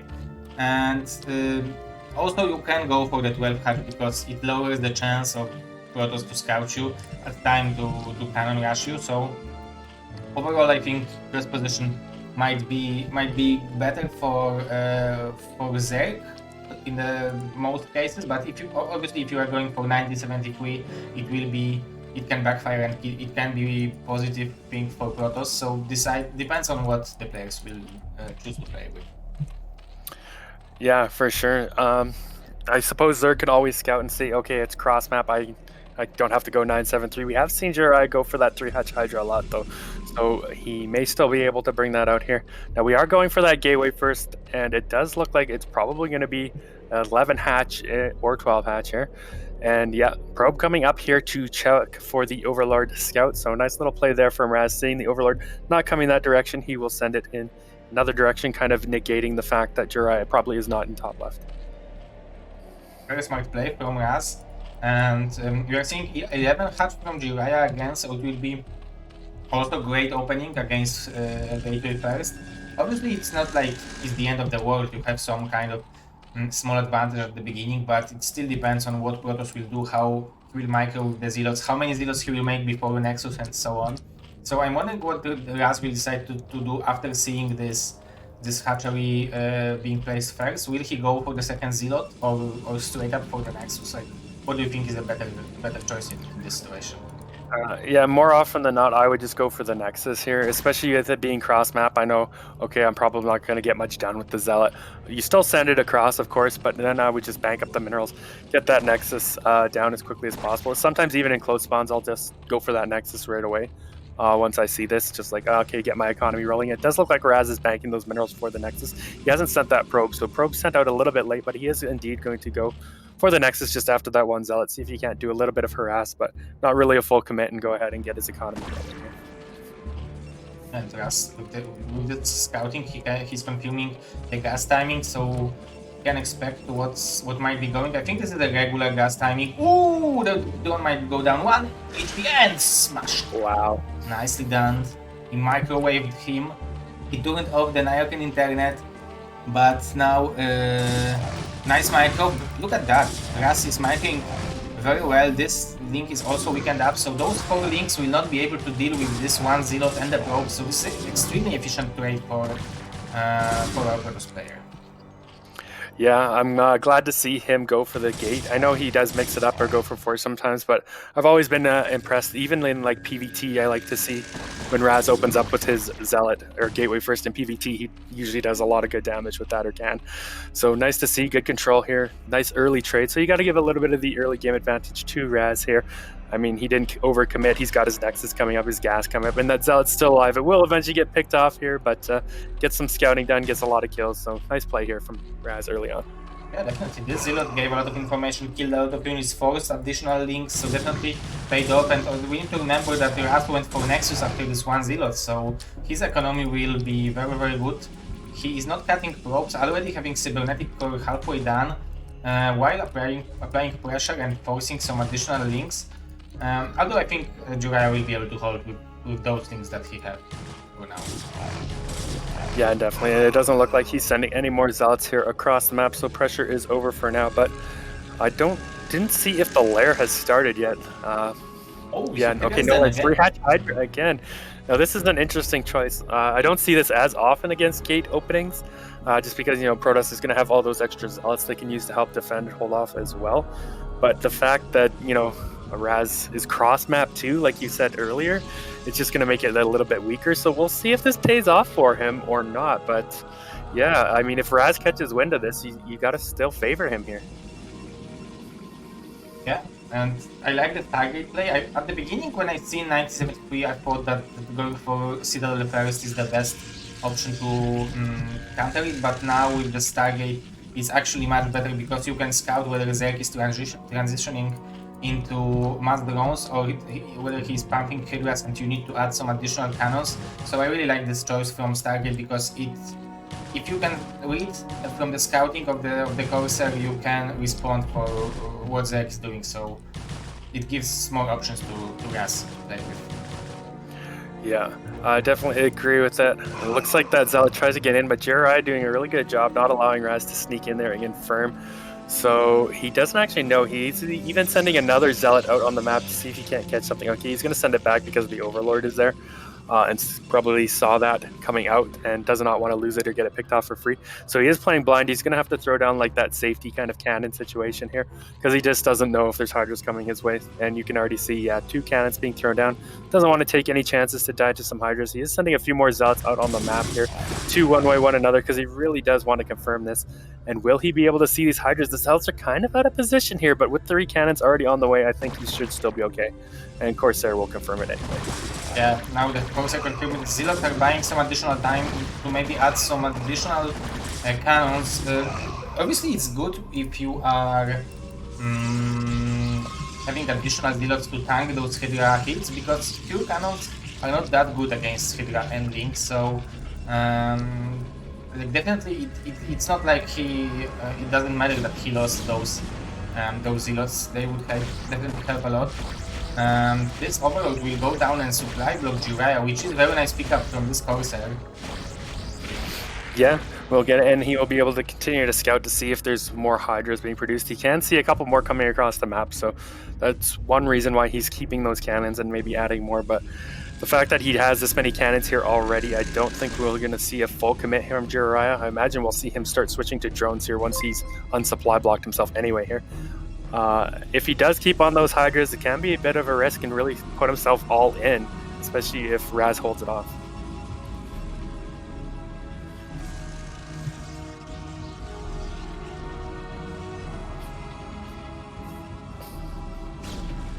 Some ads are being played on the chat, as you can see, but I don't know why. I might. Yeah. I will see that between the groups in the settings, maybe something automatically changed on Twitch. So I will check it, but yeah, I don't know. I think I saw a couple ads playing in the middle of a game there or something. Oh, at one that point, sucks. So. That sucks. That's not my fault. Yeah, well, please don't kill me. Yeah, but hopefully we can get that sorted out for future games here in the future. But for now, yeah, we can see JIRAIYAA is actually ahead in supply here. Not the most unusual thing when you're going 3-hatch Hydra, considering Razz has a decent number of probes compared to the drones here, but we'll see. I mean, he's going to at least be able to pick off the wall. Still more Hydras coming across the map. I am a little bit questioning this. The fact, like, Razz doesn't have the units to really push out, so he doesn't need the Hydras to defend them, but he's also got a ton of cannons, so if JIRAIYAA goes, and he is going, here is the dive. Yeah, he dives on 1 cannon just to make it easier maybe to kill this off, but he can't really bust Razz either. So, okay, he's still making Hydras, so it feels like he's actually going to really just commit to this 3-hatch Hydra bust. But there's Templars out now, and so he's going to have Storm here in at any moment. And at that point, like, this rush is really over. He's clearing those 2 buildings, so he will have option to dive in. But I think the Storm will be just ready, just on time. There are additional 2 High Templars in the main base, so there will be also energy for some kind of follow-up attack. But we can see that JIRAIYAA this time is pulling the trigger, so I like that he's mixing it up. Even for the future game, if he would go for 9073 again, then Razz wouldn't know if that's fake or not fake, because yeah, the storms are very, very great.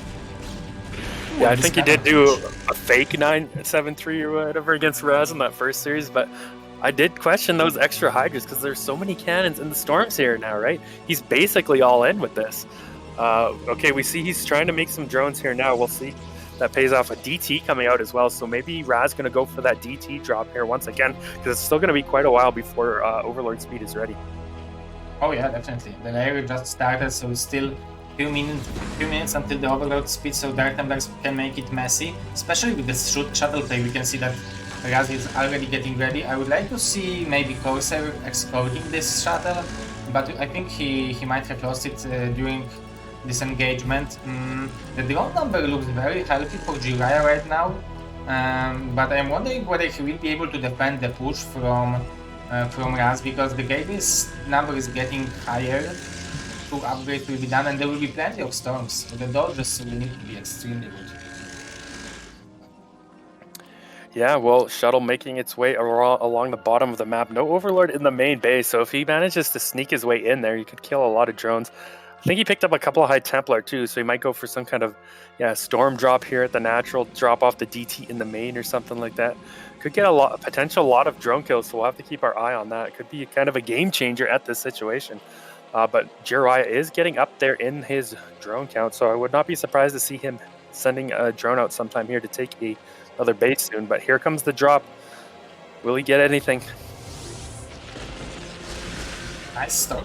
5 drones. That's more than it seemed. Okay, and Dark Templar here, this will make it messy. We don't have even speed started. Oh, and the third base will be also badly stormed, and suddenly 13 drones less, and the Dark Templar is killing more. Wow, that Dark Templar got a lot more drones than I expected. Look, 7, 8, 9. Will he get one more? Oh, almost. The swipe came. 9 drones. That's more than I thought he was going to get, considering he saw that Dark Templar right away. Shuttle also flying over that hatchery just as it's starting there. So Razz knows exactly what's going on, exactly where that 4th base is. So nice scout from that shuttle as well. He's even going to send it back, looks like. Maybe hang it out over there until the drones come out. Why not? If you don't see a spire from Zerk, it blocks you. Nothing stops you from using the shuttle as often as you want. Look at that, only 1 drop, and how much disruption it created in a Zerk. He's under-saturated in the main base, he's over-saturated in the natural, and it caused a lot of drone losses and mining time. So overall, I really like this drop play from Razz.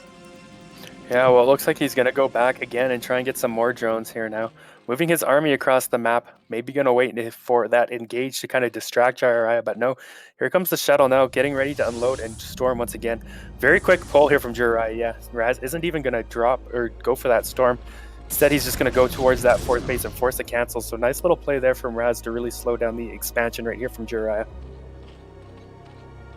Yeah, really, really nicely done. Very good multitasking, doing the same.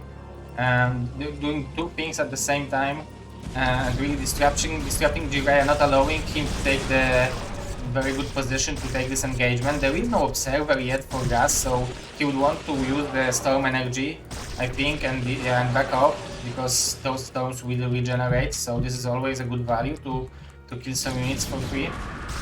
Oh, and he's pulling the trigger even without observer. Oh, there will be observer soon. Okay. Yeah, Observer coming in, but now Zerk is coming in from the back, a little bit of a flank. Oh, Storm does hit that Observer a bit, but it will stay alive here. Now, does Razz have enough? It looks like maybe there was a drop in the main base at the same time, or did it come out? I'm not sure, but here comes the fight. Zealots and Dragoons, okay, drop. Shuttle does get picked off. Oh, but a Storm still goes off and kills a bunch of drones in the main as well. And the 3rd base is going down. Where are the units for JIRAIYAA? Is this just going to work? Is Razz just going to bust through here? It looks like probably going to take out this 3rd base, and with that, probably Zerk's hope of winning this game. Yeah, definitely. This is a very small trope. You can storm to that, storm Zerk to that in this trope with the Dragoons.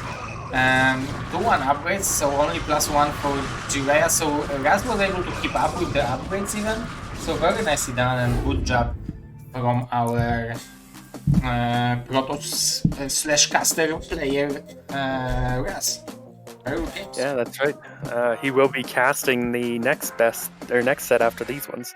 I believe you guys are doing Group B after this, and Razz is casting that with Nyokin. So, yeah, plenty of StarCraft action here.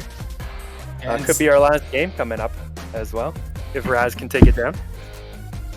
Yeah, I think I really like the style of JIRAIYAA. You can see that he's more of an old school player, right? That he knows where he wants to go, but like sometimes if you will not allow him to go there, then he's like, you can see that he doesn't have too much experience recently, and you really need to play a lot to be able to excel all those strategies. But you can see that JIRAIYAA knows what he wants to do against Protoss. He showed us how nicely he's using plagues in the Monopoly game against VooDaNK. So I would like to see a longer game between those two guys.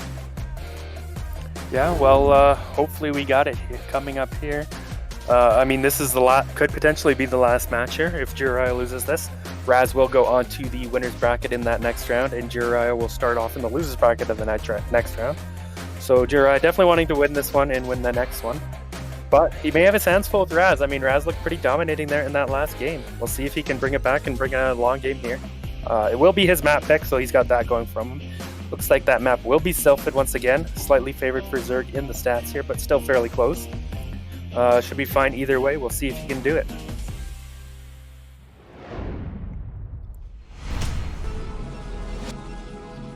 All right. So spawning here in the top is Red Razz.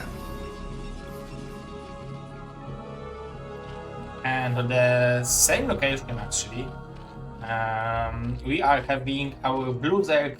I am JIRAIYAA. All right. So last time he went 11 hatch here on this map. Yeah. Probably gonna do that again, I would guess then. Seems like a fine map for it. Like I said, can't really cannon rush that well. And you can get that nice economy rolling right away.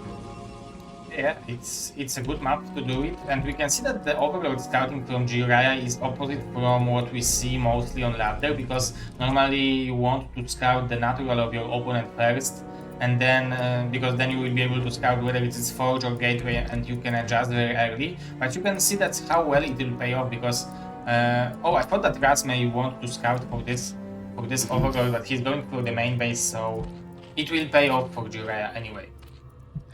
Yeah, well, we saw Razz do that, Overlord scout trick last game, so I'm wondering maybe JIRAIYAA watched the replay before they played and saw him do that, and that's why he's sending the Overlord the wrong way. He's like, oh, if you're going to scout for my Overlord, I'll send it the wrong way, right? That's this little mind game that sometimes players can do in series or best of series, and why it's not always the best to scout for that Overlord in case the Zerg wants to try and trick you and set it in the wrong direction like this, right?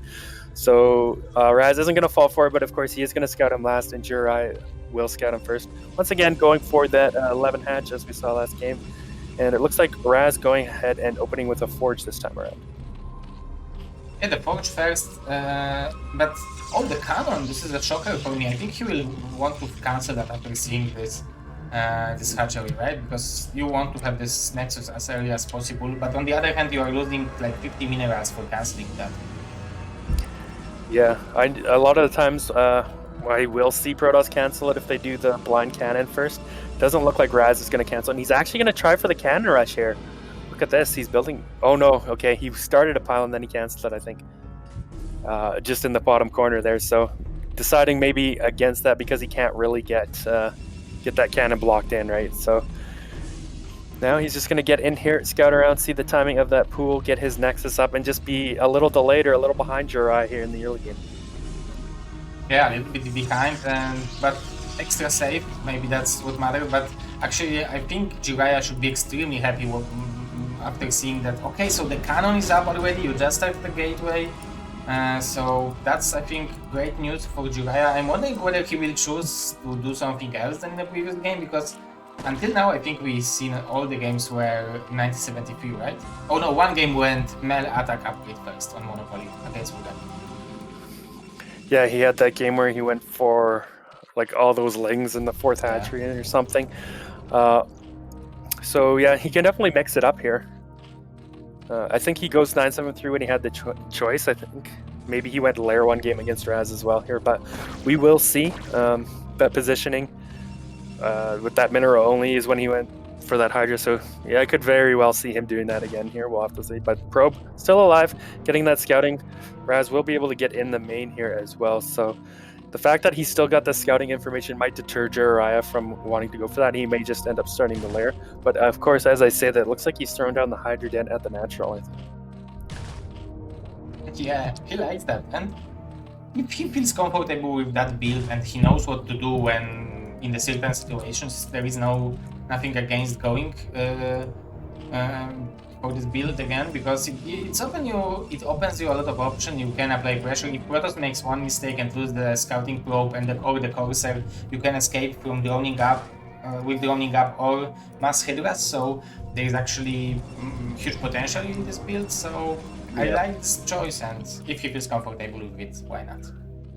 Yeah, even the fact that Razz is able to scout it, like you said, there's still plenty of options, and there's always a chance that Protoss makes a mistake, right? They build too many cannons, not enough cannons, and you just straight up win the game. It's a build you can win the game with, but you can also transition out of if you know those transitions just perfectly fine and play into a normal game. So not a bad choice at all. We can see Razz throwing down a couple of gateways here right away, so wanting to get those zealots out. Sends a zealot across here to get some additional scouting, maybe see if he can pick something off, kind of catching maybe JIRAIYAA cheating a little bit on some lings here. Does see that first Hydraless pop, so he knows the exact timing of those Hydras coming out as well. I really like this scouting from the zealots. So you are sacrificing one zealot, but you have plenty of information and applying some pressure with the second zealot. So this is definitely enough time for us to go into cannons, followed up by the Templar Archives, I think, right? Yeah. Well, we'll see. He's throwing down another hat. Sorry. He's throwing down another hatchery there now. So transitioning a little bit quicker maybe than we saw last game, but probably going to go ahead and bust down the wall here when he has that range. Meanwhile, Razz continue to build up those cannons like we saw last time. Shouldn't really take too much damage here or be worried. Don't think he's going to get that +1 finished though. And yeah, we'll see where he wants to go from here. Yeah, he should scout this cannon if he wants to go for this forge. I think it's not enough range to range it. Maybe from here, it's hard to say. But yeah, it looks like this +1 will be done. But so you were right during this last game that if you are alright with the timing, you don't necessarily have to cancel this +1 because there is the option that you will finish it. Yeah, like it can be close some games. Like I've definitely had games where it's like, oh, one more second it would have finished or not finished kind of thing, you know. But we'll see here. I mean, with all these Hydras, if he targets and dove on it, he could probably get it, but he would lose all his Hydras in the process, right? And he doesn't really want to do that. So it should actually finish here, which is always nice for Razz, always good for Protoss, right? To have that upgrade. So we'll see. Oh, speed also just finished there for those Zealots. So now he can actually put the pressure back onto JIRAIYAA. Because he skipped that Stargate, right, he has the speed and +1 a little bit quicker here. And can really put on that counter pressure. So it's going to force some defenses here from JIRAIYAA, some more units to be made, or Sunkens or something. Yeah, he skipped Corsair, so it could backfire if JIRAIYAA would still pump mass units, then he wouldn't know when the switch actually happened because those zealots wouldn't get out of the map. But for now, he knows what's going on. He can see the 5th and 6th hatchery, so he should be quite happy with what those zealots done. Very nice drone micro from JIRAIYAA getting behind the Sunken. It's always good. This Sunken should be able to defend this base, but the losses are pretty significant out of mining time as well. So yeah, very good pressure from us.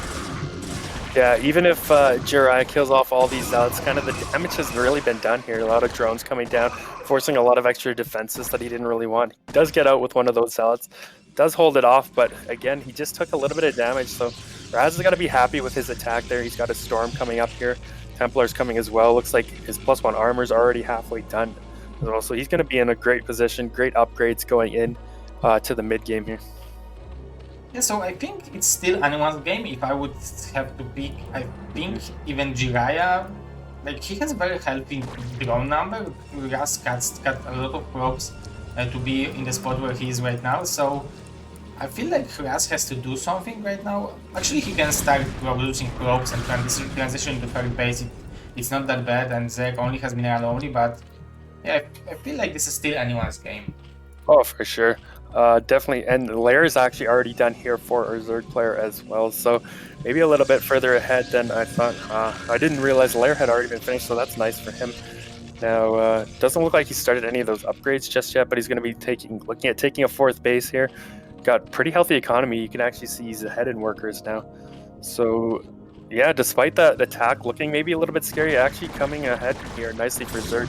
Comes a bit of an engage. Gonna have to be careful with storms, but you don't want to be caught out losing your zealots here as Razz either. Yeah, I think I'm wondering whether it's not better to switch to the Dragoons and make a powerful push with the Dragoons and High Templars, but maybe it's a little bit too early for that. There will be only one storm available for Razz, so maybe you want to spend this gas on High Templar than on Dragoons. Yeah, we will see. I mean, he should be having lurkers coming up here fairly soon, so I would like to see, like you said, some Dragoon transition coming up here. But for now, he is going to keep those Hydras away from the front of his base in case Dragoons come. We do see a DT being made, so maybe he wants to go for a DT drop here once again. We have seen him do that against some 973 here a few times, and it did kind of work out, so maybe he's going to go for that once again. Yeah, he's making this shuttle, so it looks like he's getting ready to do it, and this is very common move. Many players, oh, this is anti-muta because he didn't make Corsair. Now he's expecting some muta switch from JIRAIYAA, and he's blindly countering that. Actually, I like it a lot. Yeah, it's not a bad move because even if they are going mutas, you can catch them off guard, right, and get a great storm on a Gate Maelstrom and then a storm off on them and just kill them. But if he's not, the Dark Archon still has some value, right? There's a bunch of Hydras out, you can just Maelstrom a group of Hydras and storm them down too, or storm a different group of Hydras while you've Maelstrom some and taking them out of the fight, right? So it's not like making this Dark Archon is bad for him in any sense, even if Zerg isn't going mutas. And we can see in this case he isn't actually going mutas, but there's still some value there. Now here comes another drop, storm drop once again from Razz. Oh, catching a lot of drones there actually. 6 kills, so nice first storm. He does have another Templar in here, forcing the drones to run. Another Dark Templar and High Templar. We'll see where he drops off if he can get anything with this. Oh, I'm wondering whether JIRAIYAA was paying attention that this Dark Templar is here, because it was a beautiful move from Razz to hide the Dark Templar and not show that it's there. But still, even without this Dark Templar, this drop paid off significantly, and it's great. And I wanted to go back to this Dark Archon because you can also make mind control, and you can mind control the Overlord. So you will have Ops and Protoss, and Zerg will not have the option to snipe your observers. So yeah, there is a lot of potential with this.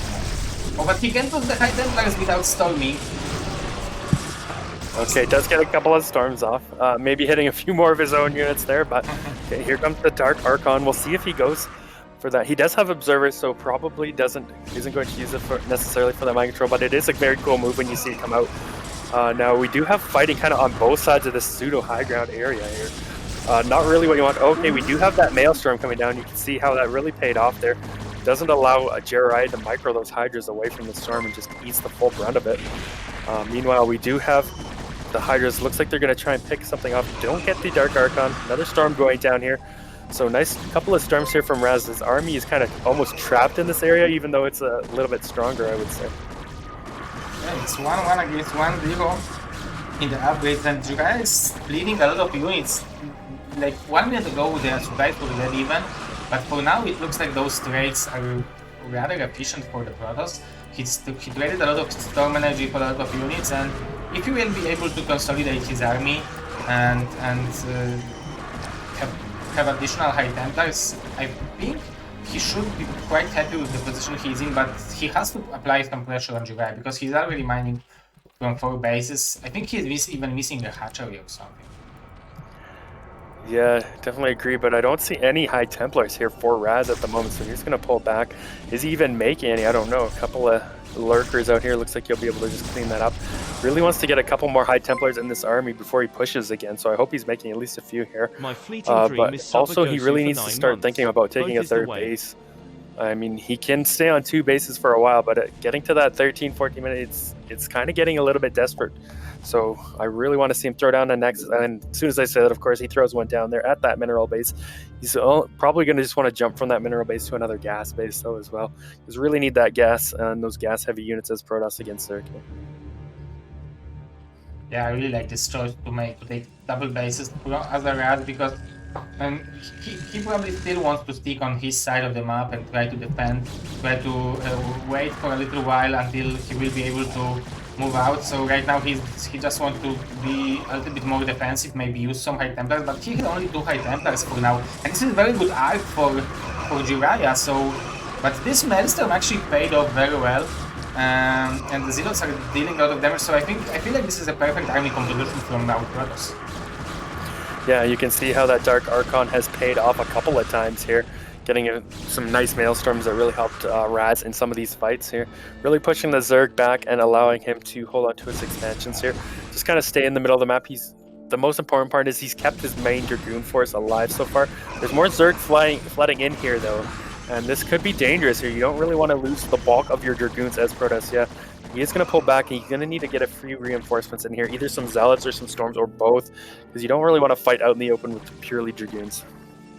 And you can see that he's mixing up the second armor upgrades, so it should make those Dragoons a little bit more tankier against Hydras, so it should give him some additional advantage. You can see that JIRAIYAA is trying to macro as hard as he can. He even added the 8 macro hatchery, so 8 hatch mass Hydra. This is pretty powerful play. 2-1 for Zerg will finish soon, but he's attacking with the small groups, and like he's trading pretty big amount of Hydras only against Zealots and allowing Protoss to replace simply Zealots, and those Dragoons who are dealing a lot of damage are still alive. So a little bit unfortunate for JIRAIYAA, but he's macroing like a god, really nicely. Oh, and he will cut the High Templars, very nicely done. Yeah, nice pickoffs there from JIRAIYAA. Always nice when you can snipe a few of those High Templars, especially when Protoss is so low on his High Templars or keeps losing all his Storms, right? He does look like he has a couple more, but now he's got his 3rd and 4th bases coming up here. So he's going to be in a pretty good macro state here. You know, he's going to be able to start affording everything he wants here for a while. He can really fight on 4 bases for Protoss for quite a long time. And Zerg's still on 4 bases as well, so I am getting maybe a little worried for JIRAIYAA. However, the supplies are close. Does look like he wants to take that 5th base, so if he can get that up and running, he'll still be in a fine position. Again, Dark Archon. I'm telling you, man, yeah. this is a unit of 2023. Then people will realize how powerful that is, and it will be mixed up, because we can see that the meta changes and some units are being more used and less used. Dark Archon is the unit of future. Yeah, definitely have seen it used in the past, but maybe not as much as we could see it used, right? Like, it's got a lot of value. You can see how many Maelstroms he's gotten off on these Hydras this game alone, right? He got it for maybe anti-muta, but he's used it on Hydras to great effect so many times already. Now, we do have JIRAIYAA taking that other natural in the bottom, but Razz is heading down towards that base right now, so maybe he can stomp it out if he knows it's there.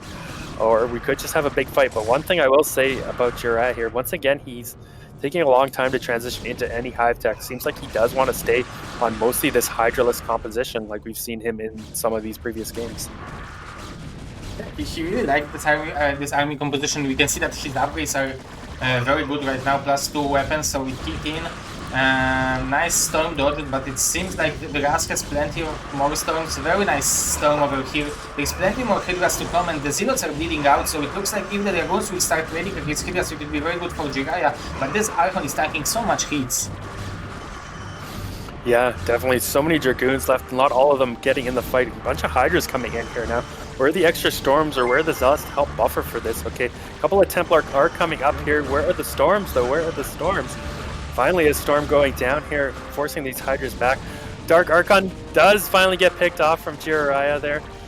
So maybe always a possibility of some sort of late muta transition here too, but I don't know if he ever even made the Spire. I don't think he did, to be honest. So. Let's see after this battle, because those are very good trades for JIRAIYAA, trading Hydras for goons.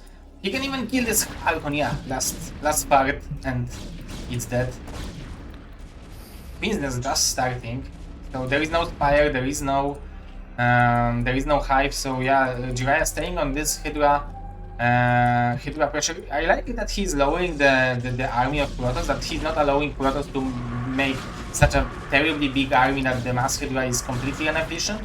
So he's keeping Protoss army in the size that it's quite fairly good for him to trade against it. So that's at least works.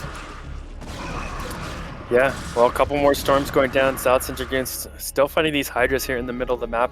We did see that Queen's Nest started. I wonder if he's getting it just to get like more upgrades, you know, Hive for more, you know, upgrades? Or is he actually going to transition into maybe some like Defilers or something, Defiler Crackling, to mix in with his composition here? Wondering, because he showed to us in the game against the VooDaNK that he can play the Slate game very well, mixing up Lurkers with Lynx with Plague, so he definitely shouldn't be afraid into going into the longer game, later stage, because he proved that he can do it well. But you can see that that Razz is sniping very, very big number of Hydras with those 3 storms. Yeah.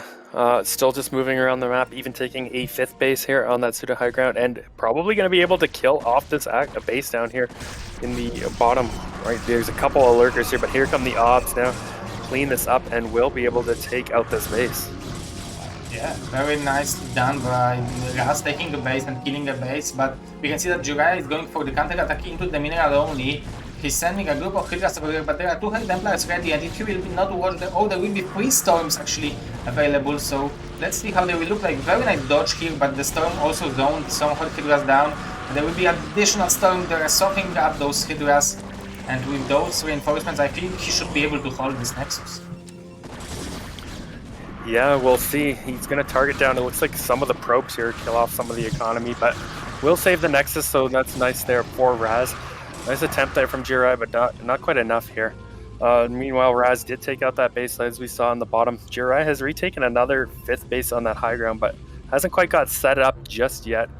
We'll be getting that mining probably pretty soon here. If Razz can get over and kill that, that'll be a really, really tough for JIRAIYAA to come back from something like that if Razz is able to find and kill that base. But look how quickly JIRAIYAA is mined out. That's because he was on very high number of drones for the very long time, so he was mining very efficiently from the main and natural. And you can see that he mined out basically at the same time as Protoss. So that's not very often. Very nice pickups on the High Templars, but not before getting some Hydras stormed. Yeah, and now we got a pretty good chunk of Hydras just kind of getting caught. Oh, a couple of Zealots coming down into that new base too of JIRAIYAA, starting to hammer away at some of those drones. Things are starting to look really good here for Razz. More than twice the supply now of our Zerg player. Zealots harassing, winning big fights, defending fights on the other part, and JIRAIYAA realizing, yeah, this is over. GG is called. All right, Razz takes it down 2-0 and does move on into the winner's bracket, whereas JIRAIYAA will play in the loser's bracket for the next round. Yeah, very nice show up from Razz. He showed to us that he is actually very strong and very solid player, because JIRAIYAA proved that he can play against Protoss very well in the games against VooDaNK, but Razz very solid 4-0 against JIRAIYAA. But still, we will be able to see Mr. JIRAIYAA in the loser bracket tomorrow. But BoA and Razz, as you said, Snipe, they are going to winner bracket. So that's I think expected score from that group. But nice to see that the players we expect to deliver, they actually deliver. Yeah, definitely agree. This group pretty much turned out the way I thought it would. I was hoping maybe we'd get to see a couple of game 3s in here, but as you can see, every match did go 2-0. Still a lot of fun, a lot of exciting games here in BSL. Yeah, definitely. It was very exciting. And that was the group C. And so congratulations to BoA, Razz, and JIRAIYAA for advancing to the next stage. But coming up next, we will have the group B coming. And unfortunately, Mr. Artosis is not feeling too good, and he has COVID and very high temperature, very high degrees of temperature. I don't know if that's the word, but his body is very, very warm, and he needs to be healthy and stay in bed. So he will be replaced by our known and loved Jae-Yoon. So we are getting ready to launch this group. So I think we will gonna take like 10 minutes break. I will need to go do some stretching because 3.5 hours of opsing, and then we will be back with another group. So I think that's hyped. So thank you very much, Mr. Snipe, for casting. You did a great job as always. Mr. Snipe, you can follow him on Twitch TV Snipe BW, but he's also admin of CPL, Coach Pupil League, and caster of BSL Gosu League. So definitely follow him and give him a warm thanks for this casting.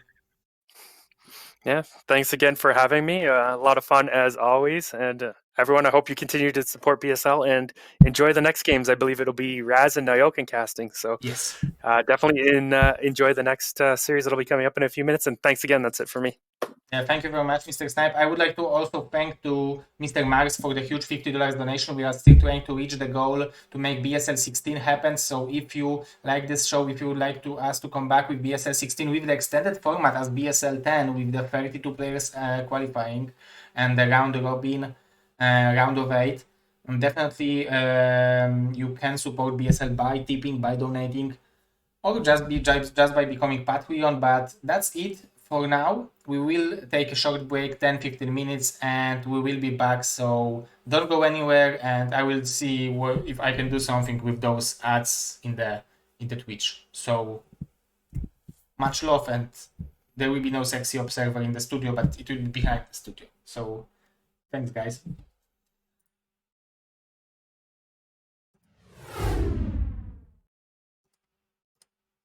Okay, thank you very much, Mr. Snipe.